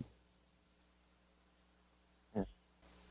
We're going to see later in the presentation that people were brought up by the U.S. Coast roughly a half mile or a mile away from the shoreline. And I believe that establish in an artificial fashion that the Kalawao County and Maui County authorities would not have to bear responsibility for this incident, when in fact all of the major events of this incident took place within the Kalawao County boundary. Gotcha. Was I okay? Mm-hmm. So that last statement says that the FAA was told that the airplane was found or left, I should say, 400 plus feet or else an ocean drop-off to over 1,000 foot depth. So there was a representation that this aircraft was inaccessible for salvage, and it was doubtful at that time that it would ever be recovered. So it seems the FAA, in discussion in their documents, say that they would leave the possible salvage to the insurance company to determine whether it was even feasible. But we're going to see that that was probably not the way it really was. Let's move to the next slide. There we have an image from an online website called pilotlog.com showing or depicting ostensibly the airplane that would appear to be barely submerged, sitting on the bottom, and my guess would be to see that image is perhaps 10 to 20 feet underwater, assuming the water is pretty clear. Anyway, it comports that way with the bathymetry map, which is in the lower right of that. That is, if we look at that image, that first faint blue line outside where the orange arrow points is a 10-meter line that is consistent depth, constant depth. So everything below, or that is closer to the shore than that first line, would have been less than 33 feet deep, and maybe significantly less. So that would comport very clearly with what we seem to see in those images and what the salver said about finding the wreckage 200 to 300 yards from shore. Now there's a little bar on the bathymetry map there, the lower right. The black part is 200 yards long, and the last green portion toward the outside is 100 yards. So that represents the 200 to 300 yard measure that the salver was saying. And all of that is within the 10 meter depth range. So how anyone could have gotten the impression that this craft was to be found 400 to 1,000 foot depth is extraordinary. FAA had an attention to detail, and we could pull up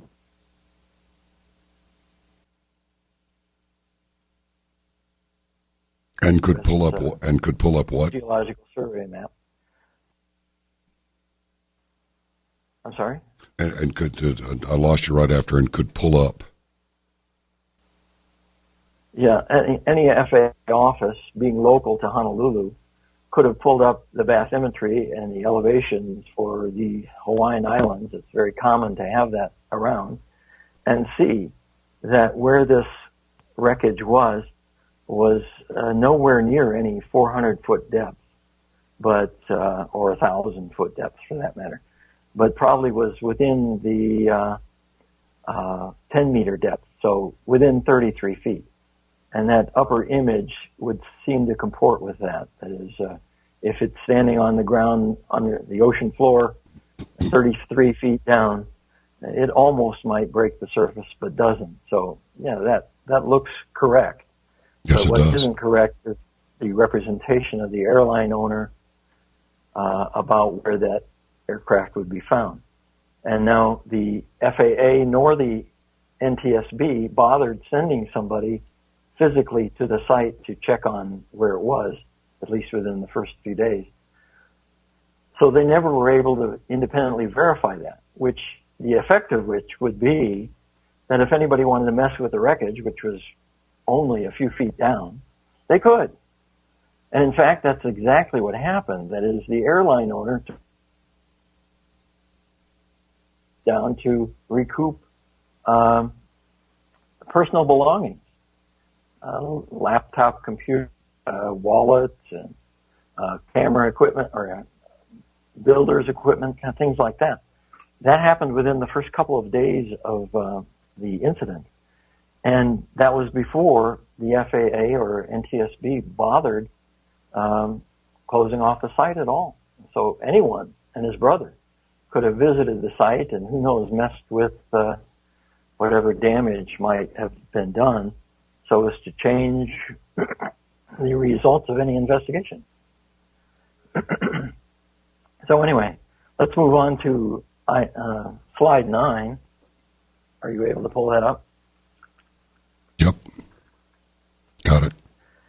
Now, there was a pilot in the area who also had his girlfriend with who just happened upon the incident after it hit the water.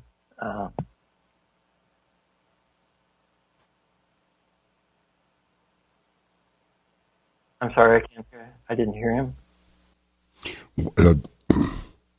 So we're saying, are you suggesting that the Salvor ship couldn't get into the area because the water was so shallow? No, I'm not suggesting that. Okay.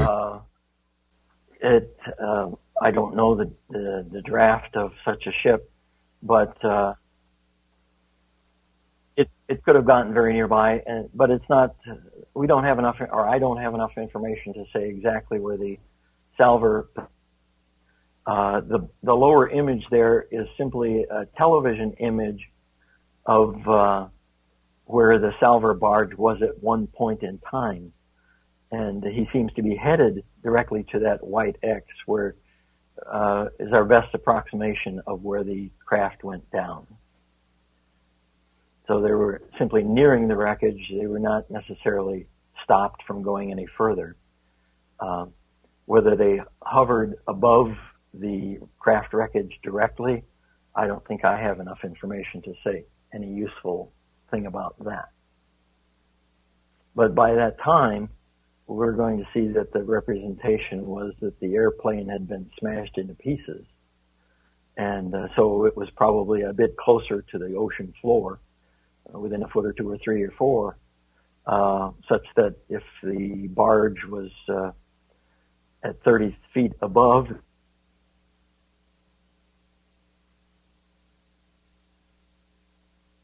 clear? Okay. So if we move to slide 9, we have the representations from a news conference several days after the incident, where the pilot and his girlfriend, who happened upon the scene, were there to take accolades and perhaps save lives, kind of thing. Even though they were not able to land or throw a ring buoy or anything on that pilot, or somewhat summarized there, he says it was pure luck that we were there when we were. It just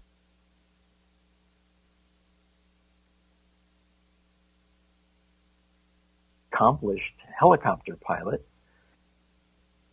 Website information there on the lower left, and the text below it is also kind of summarized, but it is from the original, which he apparently posted February of 2013.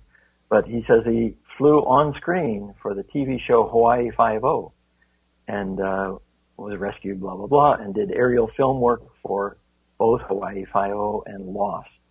So he's a very accomplished helicopter pilot. We see him in that helicopter in those other pictures. But the day of the crash, he was flying with his girlfriend in that orange and white Grumman Cheetah, 1977 version. And on Facebook, he called that particular aircraft the Dusty Crop Hopper. But anyway, that's, I think, kind of a slightly funny, slightly derogatory, slow, clunky kind of thing. I think it's from one of the cartoon movie kind of things. But anyway, let's move on. But Okay. this pilot was working for Hawaii Five-0 and Lost videography. So if we look at the next image there, J10, we see that it's incidental maybe that the owner of the airline, Richard Schumann, also did helicopter flying for Hawaii Five-0 and Lost for years. And so we have this coincidental pilot who just happened to be at the right place at the right time. And the owner of the airline working essentially side by side in helicopters filming Hawaii Five-0 and Lost for years. And they were doing that in Makanikai helicopters. And the pilot of this particular aircraft was the director of operations for Schumann Air. So these people knew each other inside and out. And they had Hollywood stunt background, filming and flying, which just might coincidentally be relevant to this particular incident. So all of that was behind the scenes and kept hidden, for which we had to do a little research to find. We can move on to the next slide, number 11. And if you were able to play A02, the second item in that list, there we'll see the pilot making representation about what he experienced as he had that catastrophic engine failure. Are you able to play that? Yes, we are, and we're going to play it right now. Very good.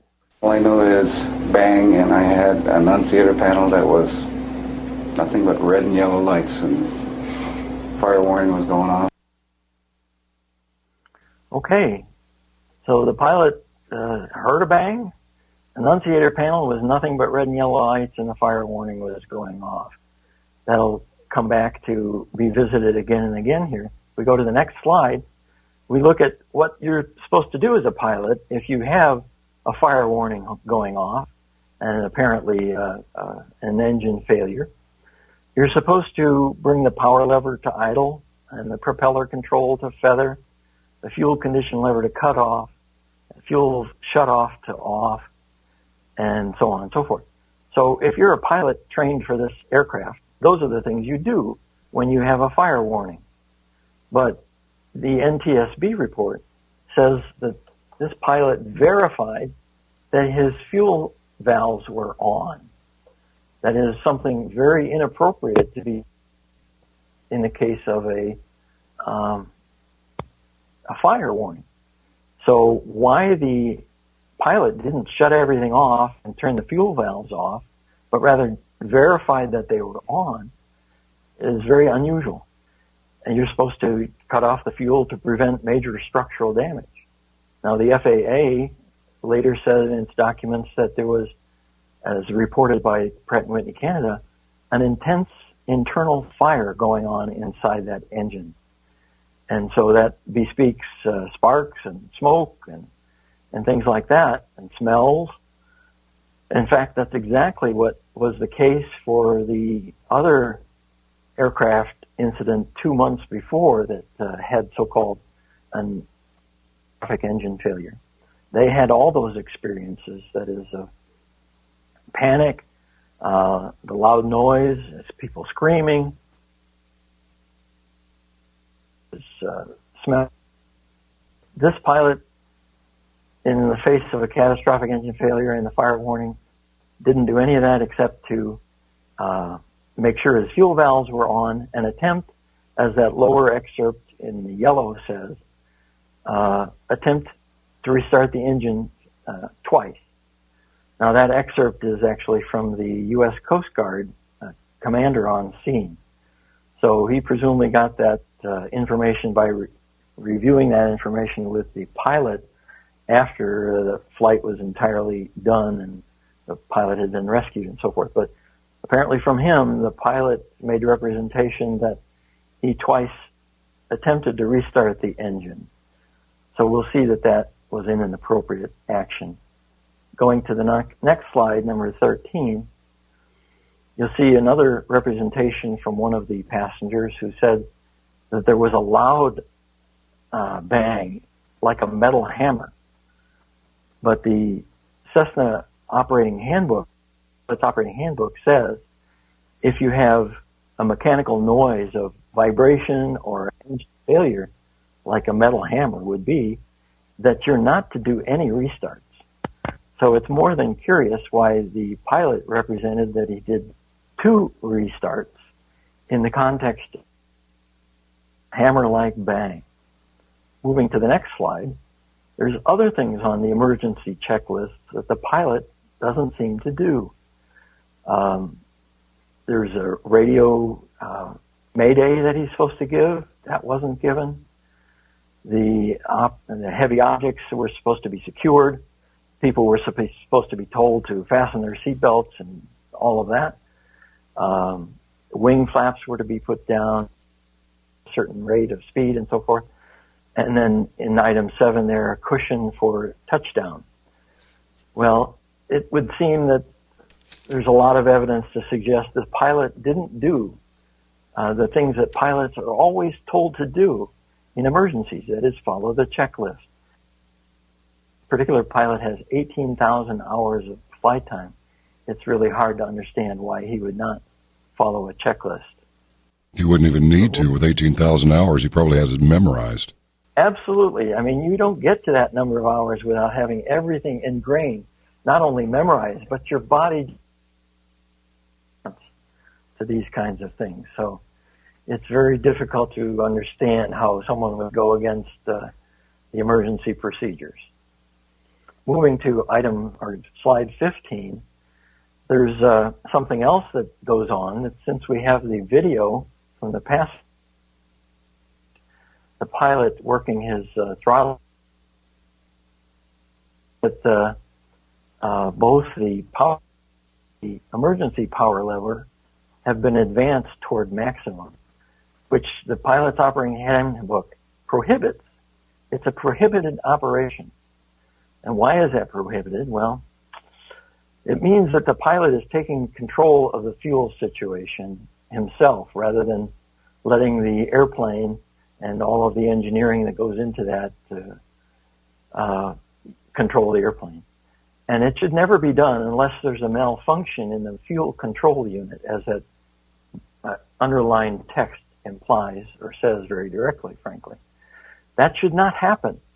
And we know it wasn't a fuel control unit malfunction because of the heavy metal-like bang of the engine. So the hammer-like bang of the engine tells us that it was not a fuel control unit malfunction, and furthermore that a restart should not have been done, and that the emergency power lever should not, in coordination with the regular power lever, have been used. Now, behind the scenes, as a pilot, and I had a conference with the NTSB guy about this, that could really feed a fire. Now, the big guy told me about a place where the EPL was inappropriately used, and a fire was started on the ground from an airplane that was in the air when that was done this way, or roughly this way. So this is a very dangerous operation, not to be messed with. And certainly the precursors for why this should have been done don't appear to have been present at all. So the pilot is doing something that seems to be very much against the pilot's operating handbook. So these kinds of things should be investigated, especially if someone is ending up kind of a flight. So these things bespeak that it should be a thorough investigation. Moving on to slide, we go back to that pilot's representation, and we see in the underlying text that there's a button that the pilot can push, which turns on all the annunciator panel lights at once and makes the fire warning horn go on. That is two different buttons. There's a fire panel light switch test and a fire detect test switch. And if you just happen to push those both at the same time, and they're right beside each other, you'll get the effect of all the annunciator panel lights going on and a fire warning horn. So that too is very curious. Moving to the next slide, we see in the upper annunciator panel image all of the lights that could possibly have been on, even though we only have reason to believe the engine fire light in the upper left-hand corner should have been on. So those could have been on, but yet the pilot's representation is that all of them were on. And there was nothing but red and yellow lights. The only way to achieve that result is for someone to be pressing the annunciator panel test light and the fire detect test button at the same time. And curiously, that's exactly what happened. That is, if we look, what happens is in the audio recording of the videographer's report, we have the fire warning going off. But curiously, it happens only like 37 seconds after the ditching. So it's impossible. That is, if you play A15, we'll hear the fire warning, but that sound came from a section of the audio that was like 37 seconds after the ditching. So only then did the fire warning come on. But it could not have been by a submerged engine when everything would have been robbed of its oxygen and it would have been cooled off entirely. So for a fire warning to go off at that point in time is impossible.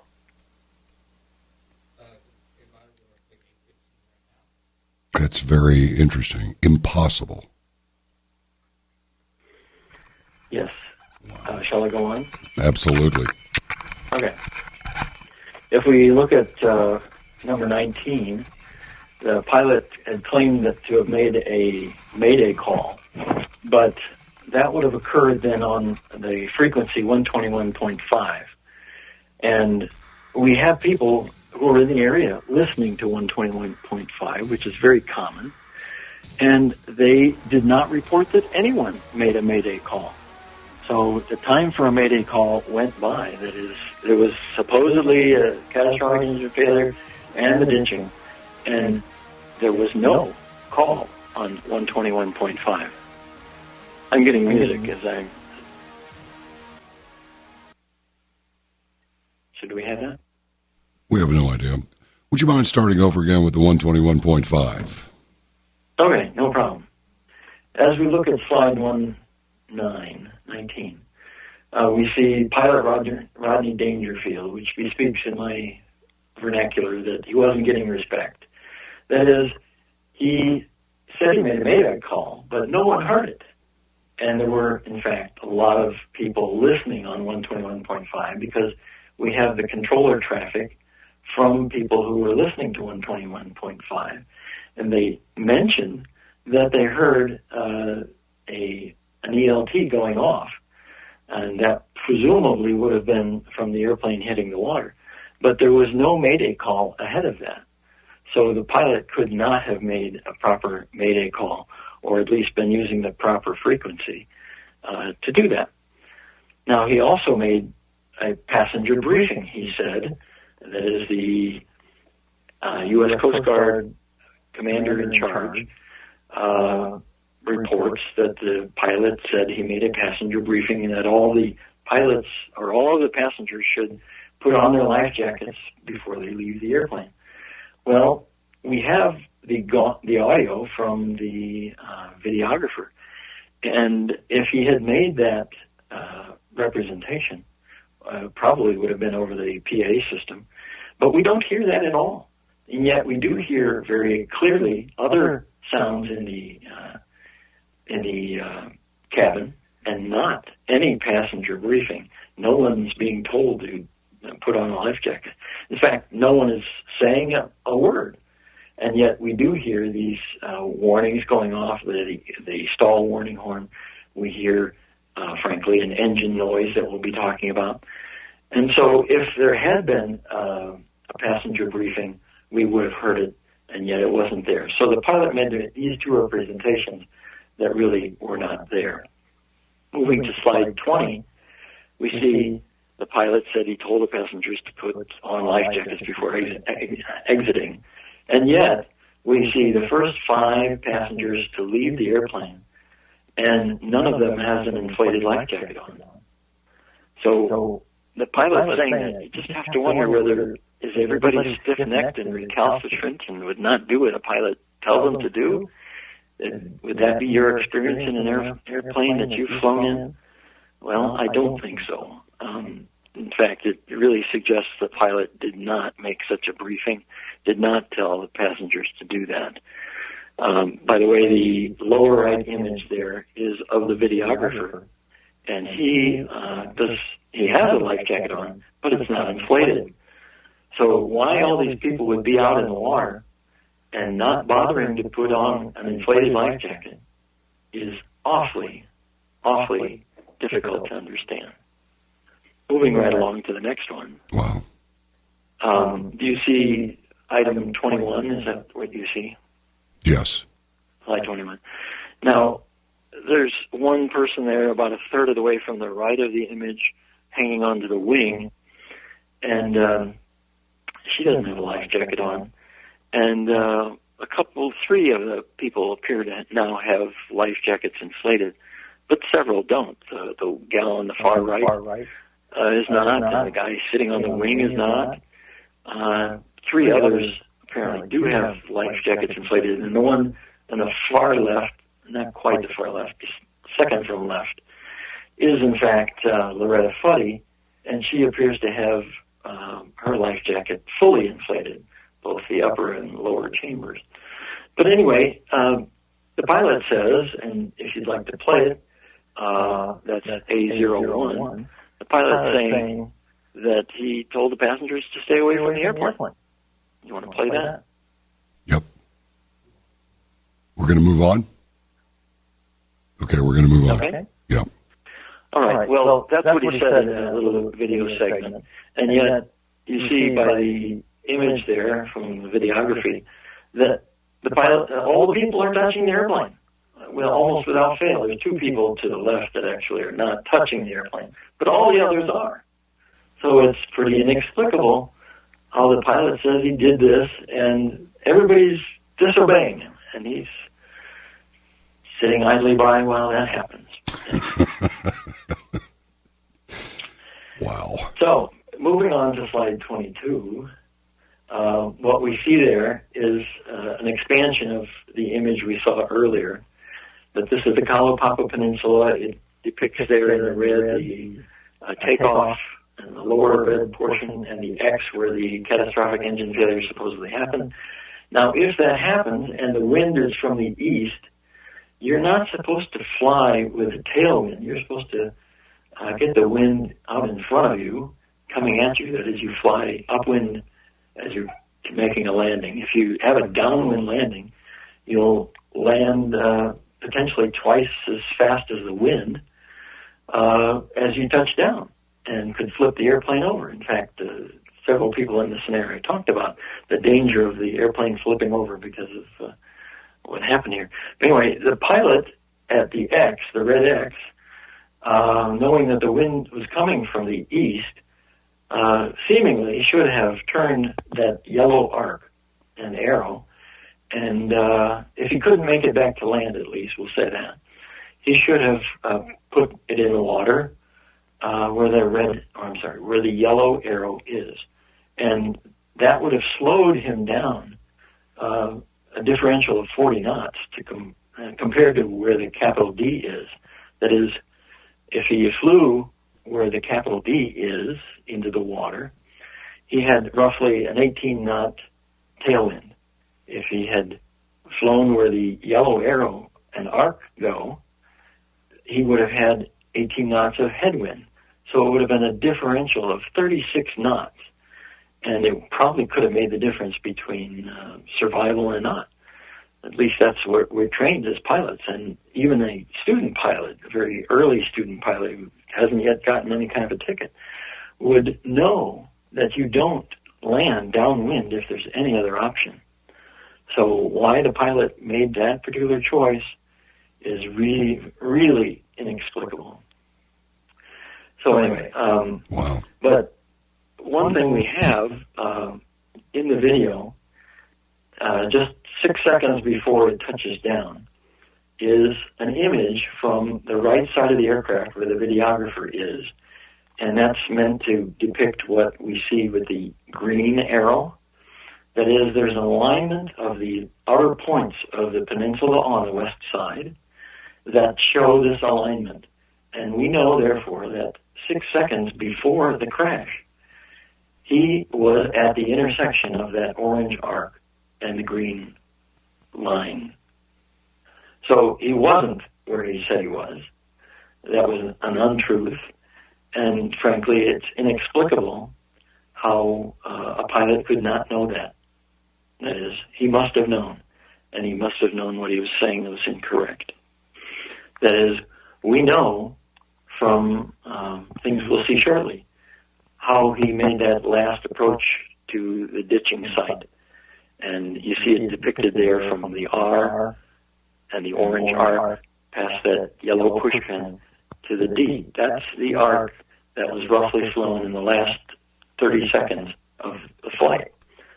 But you'll notice there's a differential there, a problem that is between the red X, where he supposedly had a catastrophic engine failure. How do you get to R? If you have a catastrophic engine failure, you're not going to get to R. So all of that is most curious, yet to be explained.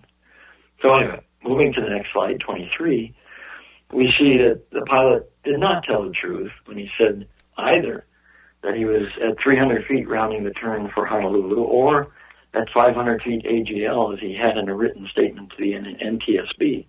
We have video from the videographer's lens which shows us that he not only went to 500 feet, he went beyond. He went to 500 feet on the runway heading, which is exactly what a pilot is supposed to do. That would be entirely would entirely comport with his training. That is, he's flying the runway heading to at least 500 feet before he makes any turn. And he's out over the ocean before he makes any turn. So why he would tell the NTSB that he was 500 feet AGL, rounding the turn for Honolulu, when he's in fact still flying straight out over the ocean, is also most curious. And these are verified facts because we have the video, we know where the airplane was. We can, for example, there's a tower there In the upper left picture, in the lower right edge of that, there's a tower, a lighthouse. Everything okay? Yeah. There's a tower there that we know the height of. So we know that at that moment, it was the aircraft was at over 400 feet. And later we see he's over the ocean, and actually the video continues for another 31 seconds in a climb. So the representation that he was at 500 feet just cannot be correct. And for an 18,000-hour pilot not to know where he is or what he did is just inconceivable. Does not happen, not in this world. So anyway, moving to slide 25, we see the last frame of the videographer's takeoff video. And in that, we have recognizable landmarks, such as over his right shoulder there, the edge of, the northeastern edge of Molokai.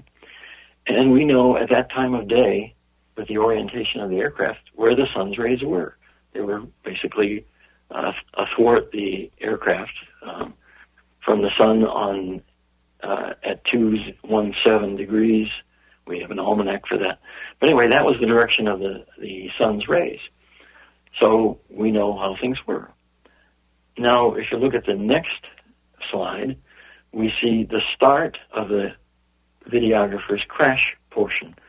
Now, the difference between the two was said to be just a few seconds, just a couple seconds, a few seconds, the videographer says. And if you add up all the things he said and add a little flop, you might get 6 seconds between when he turned his camera off. It was a catastrophic bang, said he, and everyone else. And then he turned his camera back on, and he kept on rolling. So that says that all of that supposedly happened within 6 or so seconds. However, you'll see that the airplane displacement from the red X to the orange R, where we know the track is down to the water, is roughly 3/4 mile. And it's curiously not toward the airport. It's away from the airport. So how would you do that if you have a catastrophic engine failure? Why would you choose to turn away from the airport over the ocean, only then later to turn back? Totally inconceivable chain of events. Yeah, in an emergency situation, totally stupid, completely stupid, not going to happen. It wasn't going to happen. Didn't happen that way. And we know where that R was, and we know the start of the second video, because in the next slide, 27, you see over the right shoulder of the videographer again, the sunlight shining just in the crack of that window, which means it was just past 217 degrees. The aircraft was headed 217, so we know its orientation. And we have the rest of the video, so we can see it was in a gentle, constant left bank all the way down.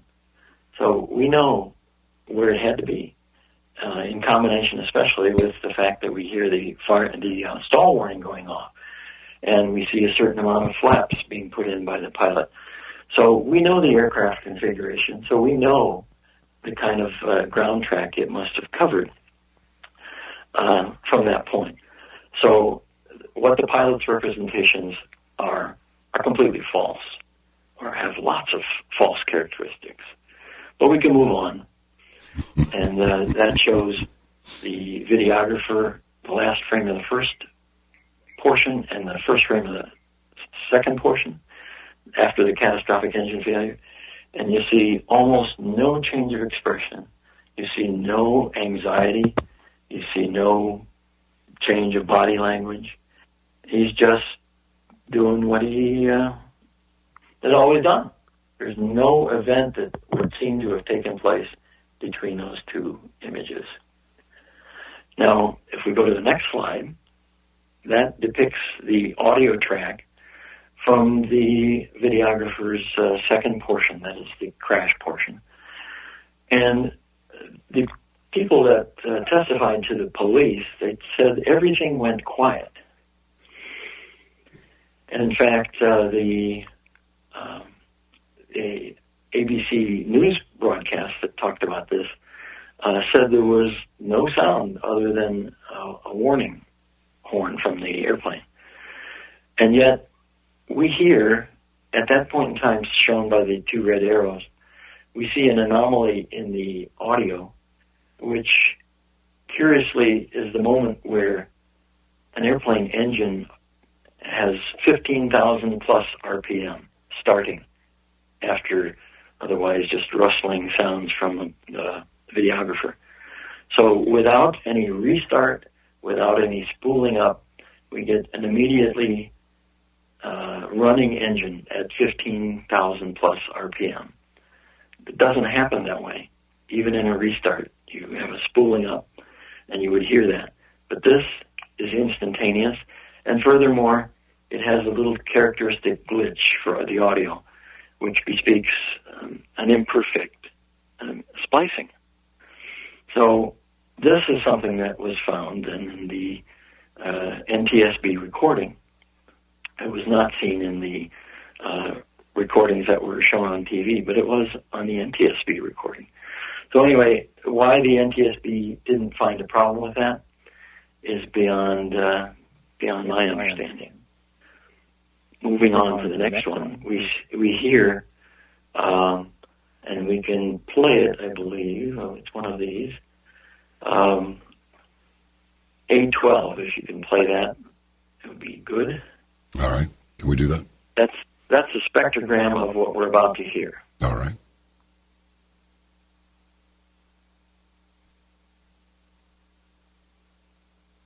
If you get it going.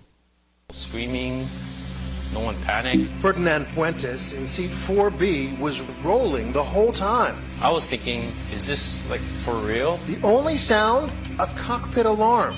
And I looked outside in the window and I seen that the ocean was coming pretty fast.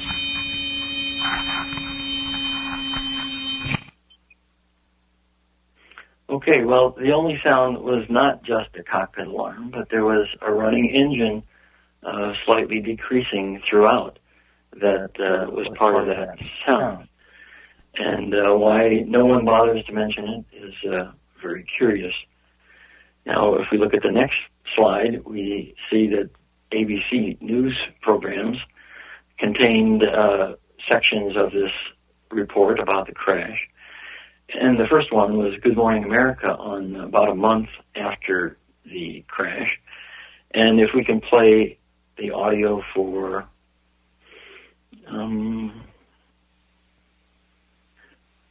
A06,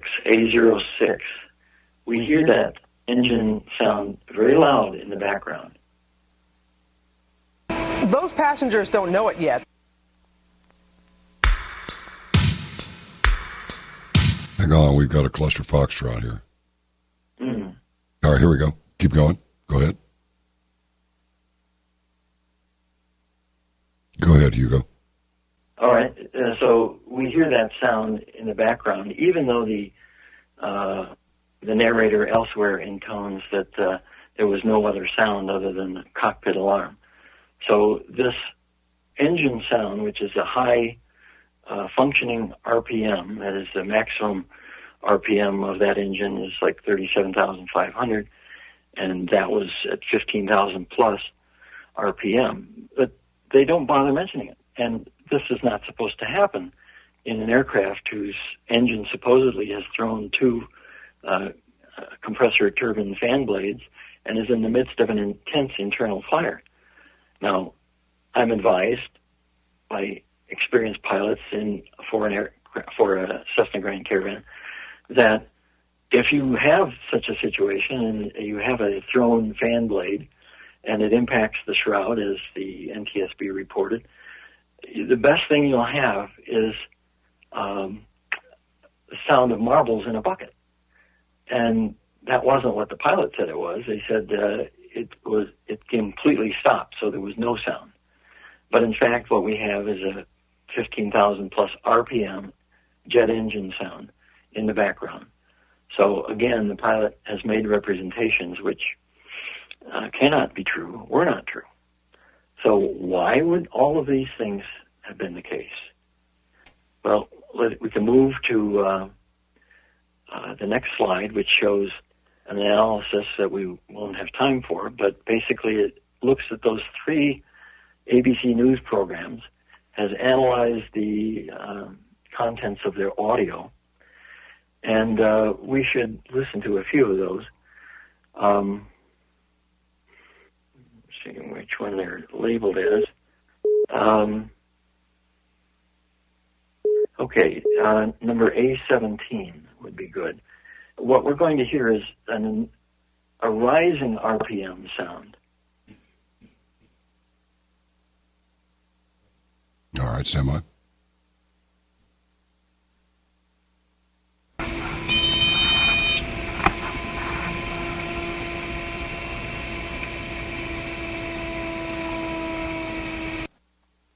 It's perhaps a little subtle, but nonetheless, supposedly after a catastrophic engine failure, what we have recorded on the audio is a rising RPM engine sound.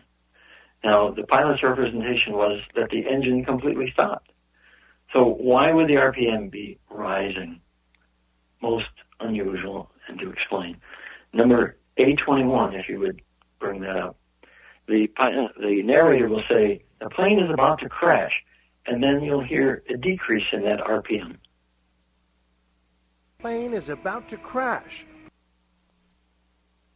Did you hear it? Oh, yeah. Hopefully you did. So that's a differential for that RPM. So it belies the fact that what was happening, and it was a decreasing RPM. Yeah. So that's not what the pilot said. That's not what any of the passengers told police. All the passengers that talked to the police said everything went quiet. Just not true. These are actors. If you go to number 822, you're going to hear, just before the crash, the ditching. You're going to hear something happen with that engine RPM. That doesn't happen if it's already stopped. All right. Did you hear it go from a nice high RPM to nothing? We're going to do it again? Yeah. Yep. Yeah. Yep. So we have proof that the engine did not stop until it hit the water. And in hitting the water, it would not have only then begun an internal fire. All of its oxygen would have been robbed by the water. It would have been cooling down immediately. And the sensor loops inside the engine compartment that would have been needed to detect an engine fire impossibly could have done that. And having to wait another 17 or whatever it was, 37 seconds, I guess, following the ditching, that the fire warning horn would come on. No, I'm sorry. It doesn't work like that. Did we play the two-tone fire warning horn already? I can't remember. No, let's play it. That's A15, and you're going to hear the passengers just shuffling around in the airplane at the time. It was well after the ditching.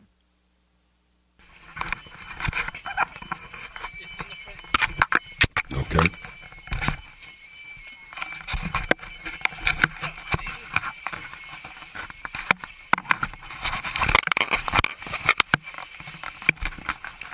Were you able to hear it? Yeah, there's just a little whine in the background, and then a bunch of noise. Sounds like somebody's just jostling their stuff. An alternating bleep and tweedle alarm sound. That's the fire warning horn. Yeah. And it's not supposed to go off after you've ditched the airplane 30 seconds earlier. We're going to move on to 32. This is a top-down depiction of the ending of the first video and the start of the second video.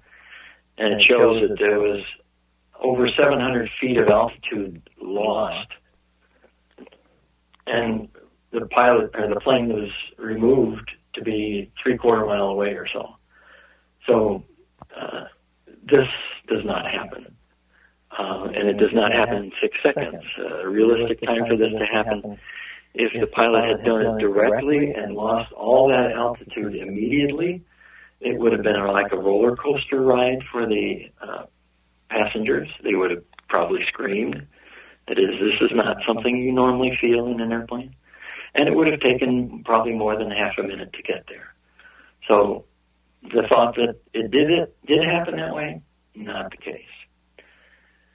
And obviously, there's just too many things that are wrong with that scenario for it to be correct.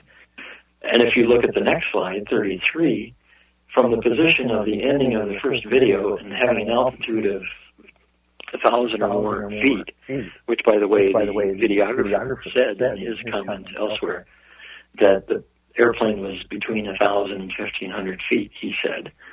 But if that's where you are, which we have video image evidence that it was, you should be able to make that airport quite easily, and that's what is depicted in slide 33. One should be able to glide right down to the runway without any trouble whatsoever, all the more helped by the fact that you have an 18-knot tailwind, at least out of 09 or 0. So you would have been helped to be able to make a very safe landing, and that wasn't what he chose to do. So you have to ask, someone with a badge needs to ask, why didn't you do that? Because that's what you said happened. Moving on to the next slide, we see what we're talking about. So these are images taken from Google Maps.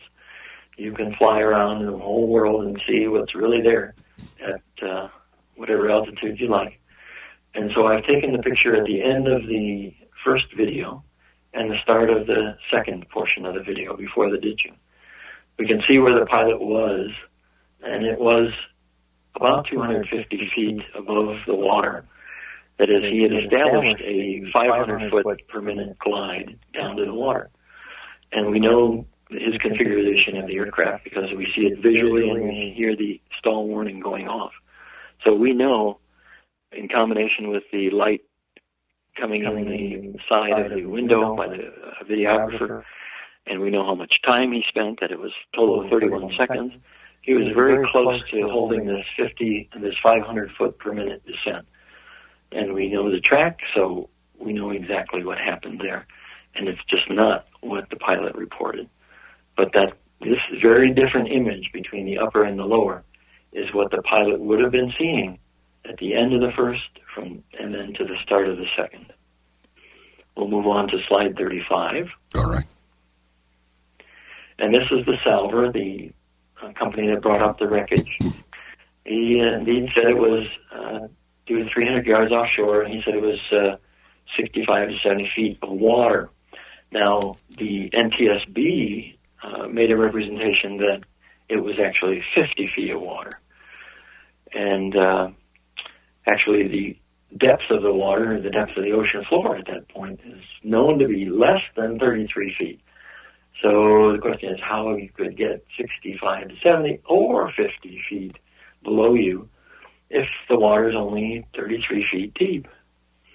So I think without ascribing too much malice, it probably was that there were cables being let out to pull things up, and they were probably letting out 65 feet of cable. Okay, probably so. It wasn't directly below them necessarily. They, in an angled fashion, had it hooked up and so forth. So I'm not trying to say everyone's lying, but it wasn't 400 to 1,000 feet, that's for certain. And it was where the Salver guy would know where it was. But the representation was that an ocean swell took it apart. That is, the salvage operation took place roughly a week after the crash, and there was a debris field 100 foot wide. So the wreckage was found over 100 feet. It said, that is to say, laterally from one end to the other was 100 foot debris field. But the pilot makes a curious representation there, and those lines are at the lower left there. He says the wings were separate, the fuselage was separate, and the engines were separate. And from rolling around on the rock in the swell. Now, we're going to hear this in just a moment, and I'm not going to try to say it proves anything, but it does show. I've had people who know all about witness testimony and when they're saying things that are true and not, and so forth. But the thing I want to call attention to is the engines were separate. They're red underlined. Engines? Engines were separate. Why in the world would you make such a statement? On a single-engine aircraft. Yes, how about that? But we're going to find out that he's exactly right in that. There were multiple engines in this scenario. But it's a little difficult to hear him, but I want to call your attention to the word were, was, and were. When he says wings were, and he'll say fuselage was, and then engines were. So even though it's a little difficult to understand, I think you'll see why he starts stuttering, because he realized he committed a verbal truth that he wasn't supposed to. Let me just toss this in here. You know, people would believe that if this was the normal way to conduct any kind of reporting, any kind of crash mitigation, shall we say, whether it's a slow glide in or whether it's or whatever it is, landing where you're not intending to land, particularly landing in the water without any pontoons, and then the follow-up reporting, people would think that all pilots are just a bunch of loonies up there that can't do anything, because people are very, very precise in how they report altitude, debris field, how deep the water was, how far the aircraft was from this, that, or the other. I mean, yes or no? Absolutely. I mean, we are a highly trained profession in aviation, and things related. There's chain of custody documents. You don't get through an NTSB investigation with everyone signing off who touched this, who looked at that. I took this picture and then I handed it to so-and-so before it ended up in the final report.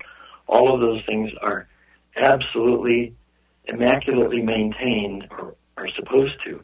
And there are regulations for all of that. But we're going to find again and again in this incident that did not happen. It didn't happen with the U.S. Coast Guard. It didn't happen with the U.S. Navy. It didn't happen with the FAA. It didn't happen with the NTSB. And when you get one of those maybe making a mistake or two, you say, well, the guy needs more training. But when you see the coordination of 4 and 5 agencies all making this Swiss watch movement work properly and toward its intended goal, and lying where it needs to be, and telling the truth only when absolutely, they can, that bespeaks planning and training and time taken. You don't just do this the first time. These people underwent training for all of this. And what typically happens to people who screw up a crash investigation?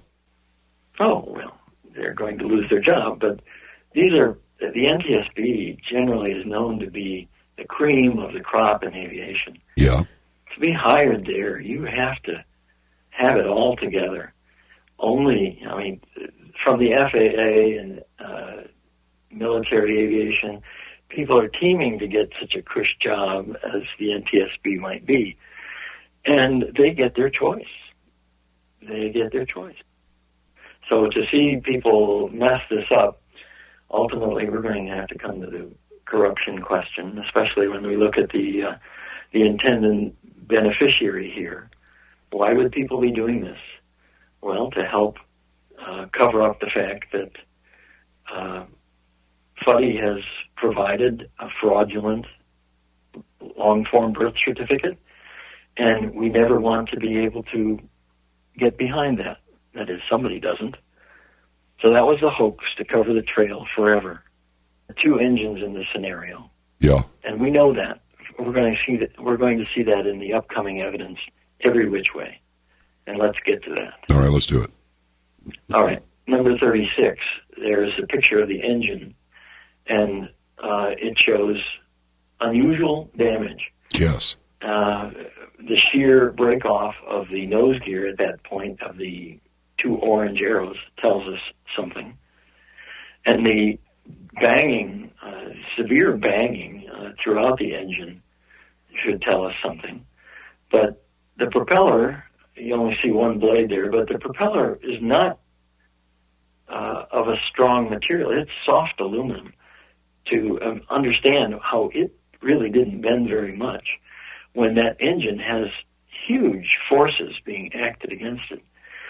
Wow, you have to say, well, that was kind of like a washing machine of some kind down there. But if we can play item A08, that will help. All right. We're going to hear Jerome Corsi. Here comes. The plane, when it was brought up, even though it went down whole, was brought up and crushed, broken apart, the experts say, by a mechanical machine that breaks the airplanes apart, and crushed. Now, why would you do that except to destroy the evidence of the airplane? Were you able to hear it? Oh, yes. Why would it be so beaten up other than in furtherance of destroying the airplane and therefore the evidence? Yes. So there's apparently a witness on board the salvage barge who says it was put in a machine and crushed. And Jerome Corsi rightly, I think, reduces that to say, why would you do that except to destroy the evidence? That's it. Okay, so the next slide, 37, shows the wreckage that they brought up. Now, why in a merely 100-foot debris field you come up with only a third of the fuselage, one wing, 4 chairs, almost nothing of the tail, is beyond me. That looks like way too little damage. Well, you say it's all collapsed and so forth. Well, they always destroy the crime scene or whatever it might be. They burned down the Branch Davidians. They destroyed the Sandy Hook School. They always destroy it. Yeah. Okay, well, we'll see some of that. Moving on to 38. All right. We're going to look at what they call an engine mount. That's the kind of engine that was in this Cessna Grand Caravan. It's a beefy thing. It's got lots of heavy metal in it. Admittedly, some of it aluminum, but basically, in total, it's a very strong thing. It has to endure every force that an engine of that power, which is huge, can bring to bear on the fuselage. But it was, we're going to see, not merely rolled around on the rocks and broken to pieces, such as the NTSB report tries to say. That is, they've claimed that it was broken apart in a manner consistent with rolling around on uneven rocks on the ocean floor. Okay. Excuse me. Let's look at how the damage of that looks in slide 39.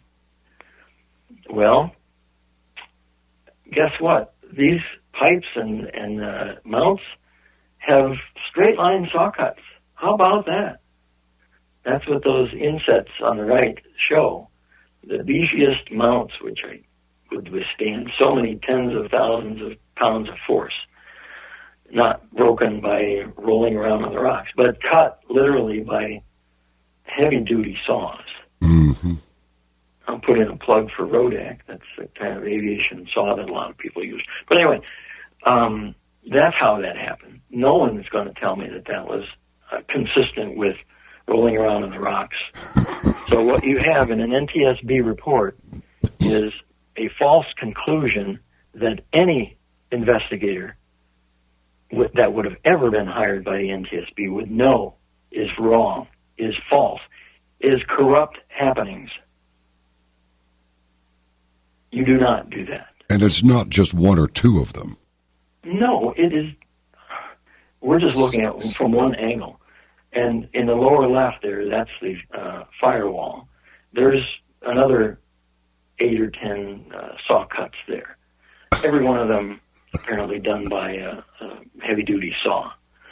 So this is corrupt. And now you say, well, what about that? Why? Okay, they cut it off. Why didn't they just tell us they cut it off? Well, the fact is that they were trying to present one engine as the other engine. And if they had to cut it off,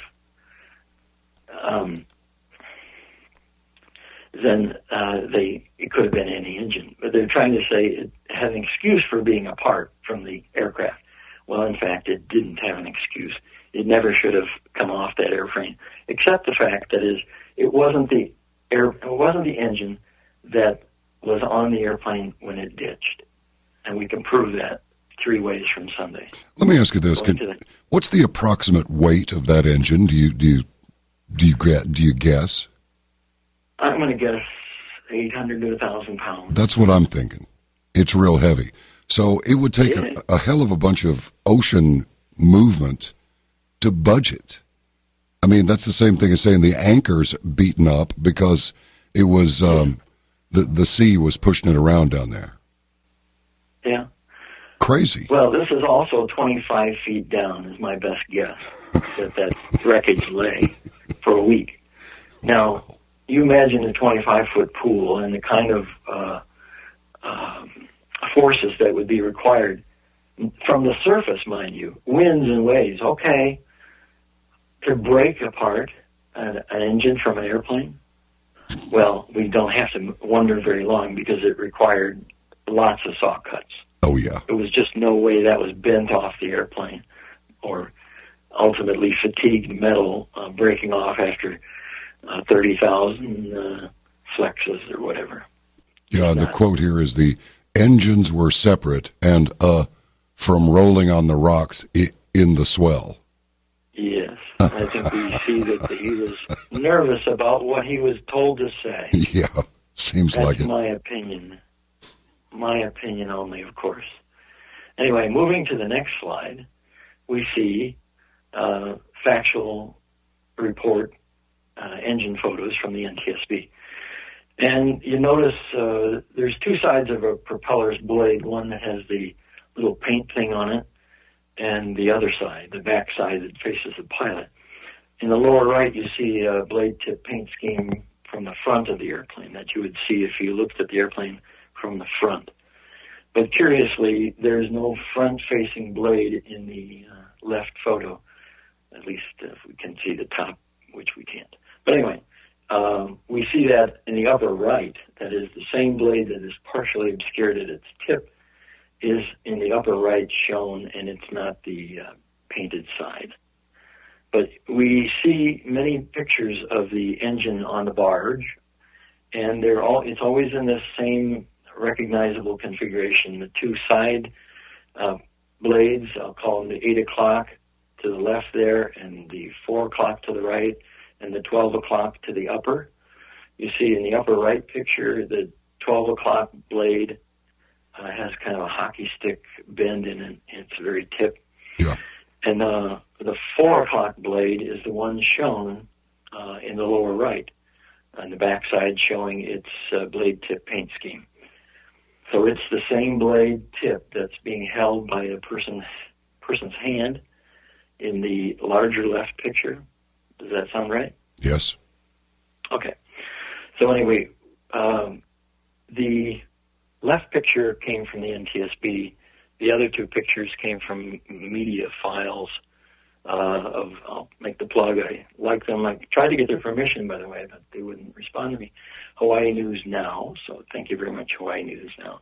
But anyway, I don't think we were meant to see those. Anyway, moving to the next picture, NTSB image again on the left, but then the underwater image of the airplane shortly after ditching on the right. You see that this is prior to any major bend of that upper blade there. But the lower blade, since I'll say, my deduction is that the blade was not spinning, the prop was not spinning when it contacted the water, which you would probably say if the engine had a catastrophic engine failure. But I would say because you feathered the prop and it was not spinning. But anyway, the lower blade that's closest to the water when you hit got bent back severely, and differentially, the upper blade, which was probably moving very slowly through the water when the whole airplane is essentially doused with water, got a very differential effect. That is, the lower blade seems to be bent backward into the nose gear strut. You see that? Yeah. So one has to ask, okay, given that, which of those blades on the left is the bent backward blade shown at right. Answer, none of them. Wow. You cannot have an landing onto the water where your blade gets bent backward so severely. And miraculously have it unbend to essentially appear in the same prop disc for the photo at left. Sorry, doesn't work. Wow. You don't get the little elves with their hammers underneath the water just putting it back in place. Sorry, doesn't work. Next picture. We have that in black and white, the image that we saw just a couple of slides back from the high-resolution pictures on the barge, what was really there, the 4 o'clock blade, if that matters. And then we have various blue water images there, and that's my collection of the various blade images from underwater in the videographer's video. So there were lots of different frames that had that prop image. So I collected them all, and I put them side by side with the image that was on the barge. And it's going to be my judgment. That's not the same prop. You see why I might say that? I certainly can. Okay, good. Moving on to the next slide. Good Lord. Yeah, 43 now. And what we have here is an image from the NTSB, and it's actually the only image of the back side of the engine.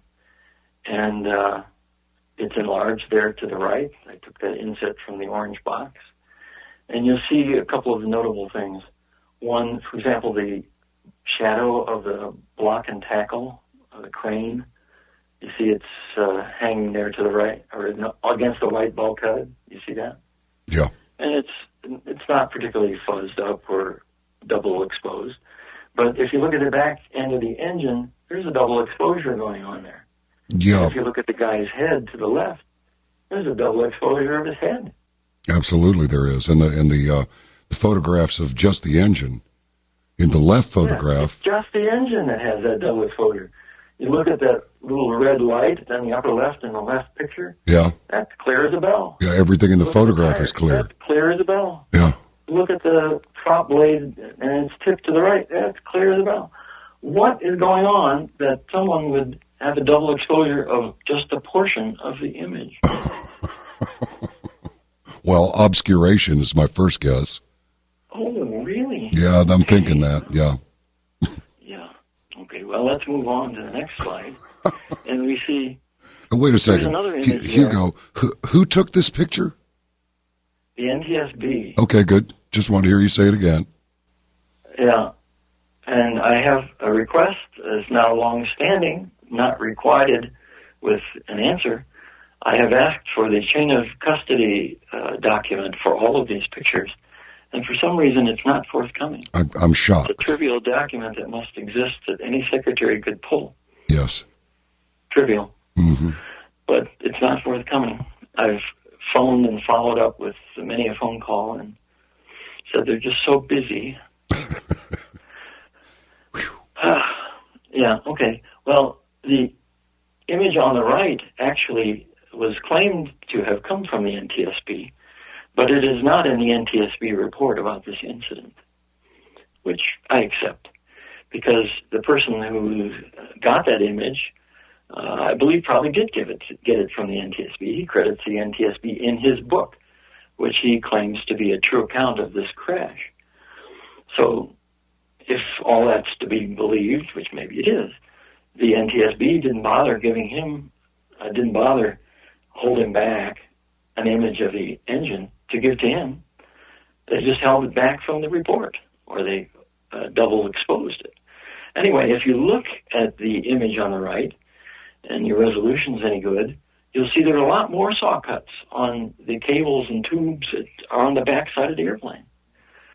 So maybe there's a good reason why we weren't shown that in the NTSB report. A lot more people with aviation savvy are going to look at the NTSB factual report, then they're going to read his narrative about how he was rescued from the plane crash. Anyway, so that's very curious that we now see a lot more cuts, which only continues to prove the point. The next picture at the 45 shows a comparison of that nice high-resolution image with saw cuts with a previous one that we had back in, 39 or earlier frame.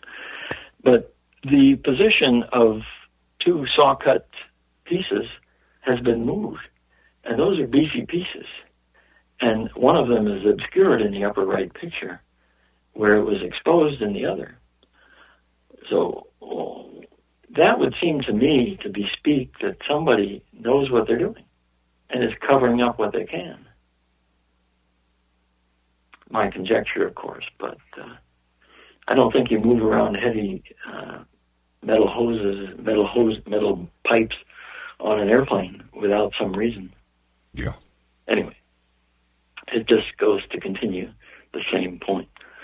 This, if we look back to 45, that blade tip in the left picture, and that we found problems with, if we now move to 46 and we compare that blade to the underwater blades, we see, wow, it matches a lot better than the other one, wouldn't you say?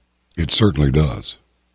Yeah, well, wow, that's great. So maybe our conclusion was wrong. But how can that be? Let's look again at these two in number 47. The image from Hawaii News Now, thank you, in the upper left showed that nice big black stripe between the two white painted sections.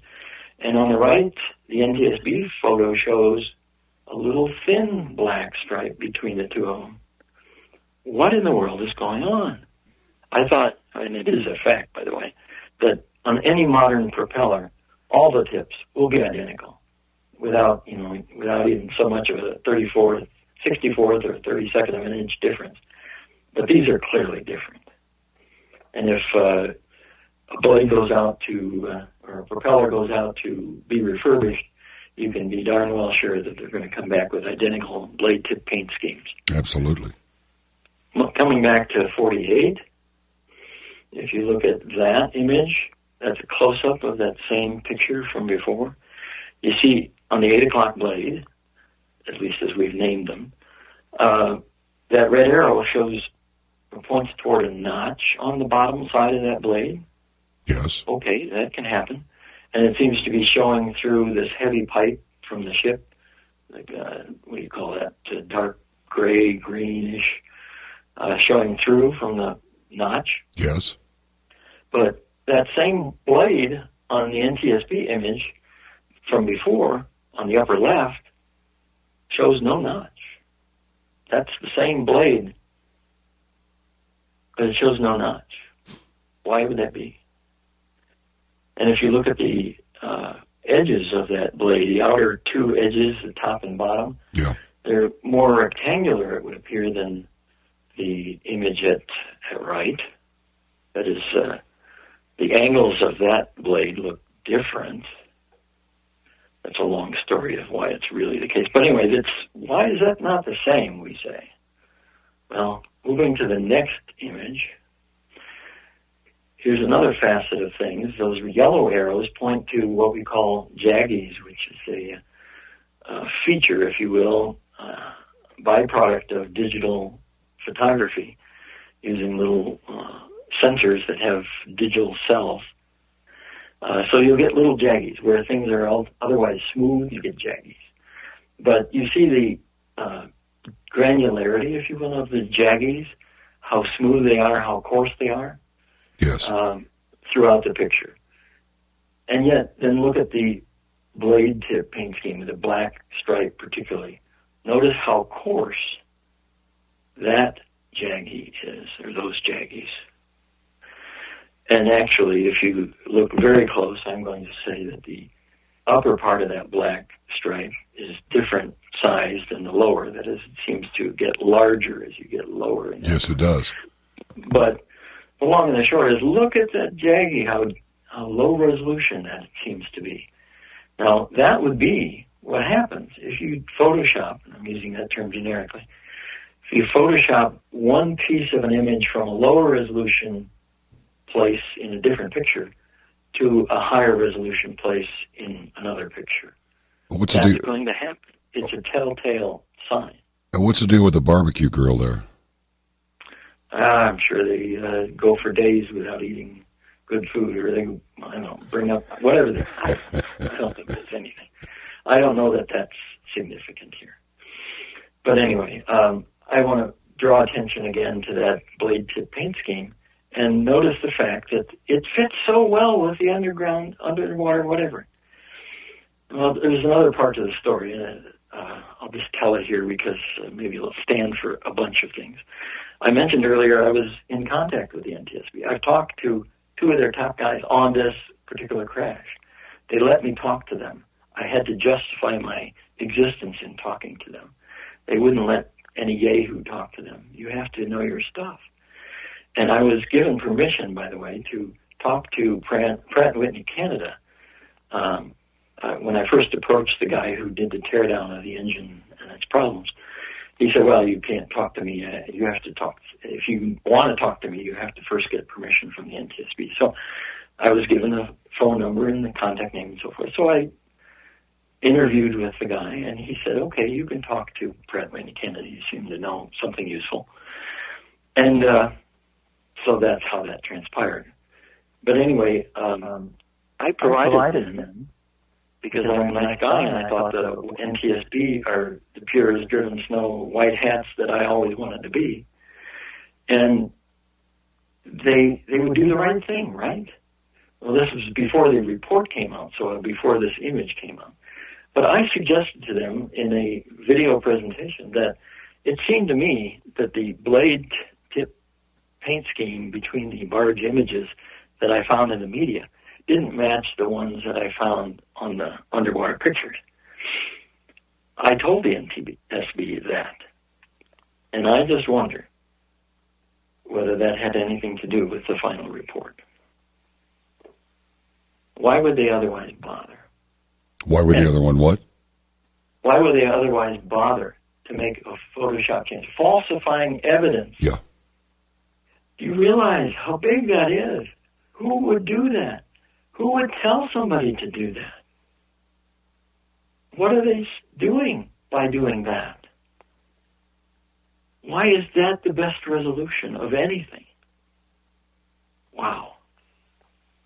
So the slide 50 shows ultimately that blade comparison. They don't match. How can that be? Well, I had other pictures of the blades. I mean, I scoured the media reports about this, and there were other places to find that. So if we move to 52, in the upper left is that same blade tip paint scheme from the NTSB. But to the right and middle, lower, are two images I found from other media sources. And guess what? They don't match. Not in the least. It proves, without a doubt, that someone at the NTSB, well, if I get the names of the custody document, presumably it was in NTSB custody the entire time. Somebody there falsified that evidence. And again, toward what end? How would you risk jail? How would you risk your pension? How would you risk your job? Why would you do that? Have to be a pretty big reason, wouldn't it? Hugo, I may be reaching here, but just in looking at this picture that's the upper left has the wheel and then a blade behind it with a red square drawn around it. Yeah. Now, I may be wrong, that goes without saying, but it looks almost as though that blade was just... There's something that doesn't look right to me. Maybe it's the photograph is authentic, but it looks to me like that. I appreciate you saying that, and It looks like the blade was stuck on there as an afterthought. Can you look to image 44 for a moment again? Yeah. That shows the three blades. And in my opinion, and apparently yours as well, that blade that's sticking to the right out of the tire, apparently, doesn't look like the others. It doesn't look like it's in the same prop disc. No, I mean, the way that the on a black tire, it's a little bit of a stretch, but there's nothing about that looks authentic to me as I look at it. It looks stupid. I had said that's 3 feet, 4 feet beyond the tire. Those other blades we know are another 12 feet beyond. Now you can size things so it looks like they're the same size, but like you say, something's just not right about that. I'm laughing because it's either that or start yelling. So I'm chortling a little. Yeah. Well, the fact that we have lived for 3 years without this being news headlines anywhere is just disconcerting. And I ultimately will tell you how I have tried to play this story to the people that I thought wore white hats, the NTSB, my congressman, the aviation subcommittee at the House, the Office of Special Counsel. Guess what? During the reign of Barack Obama and potentially Hillary Clinton, nobody wanted to hear it. I'm shocked. Not really. Yeah. So, anyway, I, for a fact, will go to 53, and we see enlargement of that, and there's a consistent scratch on the blade that doesn't have a scratch in the same spot from the NTSB. But you have to know, the NTSB has lots of investigators on a team. They pass this information around. They share it. They all knew this. There's not just one guy in the back shop playing with Photoshop on his computer. These people know this. And this is all the NTSB reports are implicitly, if not explicitly, read and adopted by the board members. Is there no control? Are there no checks and balances? Don't people read these reports? Don't people consider what they're saying? Now, the NTSB report says that the airplane impacted the water in a wings level orientation. Well, if you can have your guy bring up J108 for a moment. J108. J108.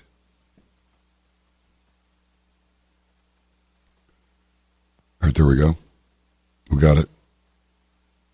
Tell me that's a wings level orientation. It looks like it's banking to the left. Yes, it clearly is. I'd call it 20 degrees. At least, yeah. I think you're right on, 20.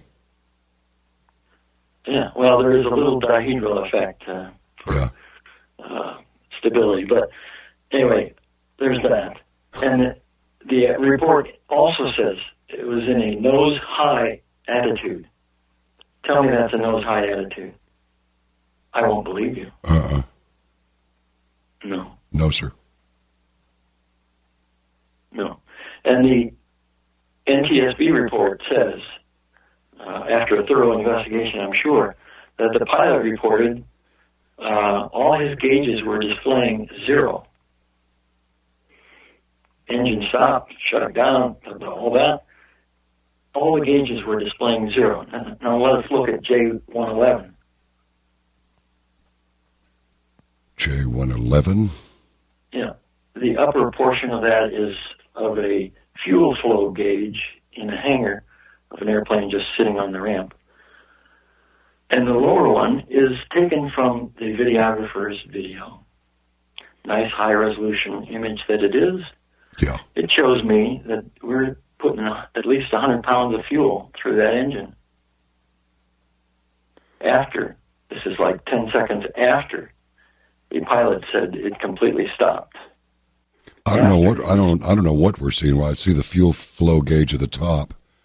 I don't know what we're looking at. Looking at the bottom. So even though it's been fuzzed by distance and low resolution, it's the same gauge. And we see where the arrow is. It's at the 100 pound per minute flow. That's a idling healthy flow, just to comport with the engine sound that we heard earlier. It is not at zero.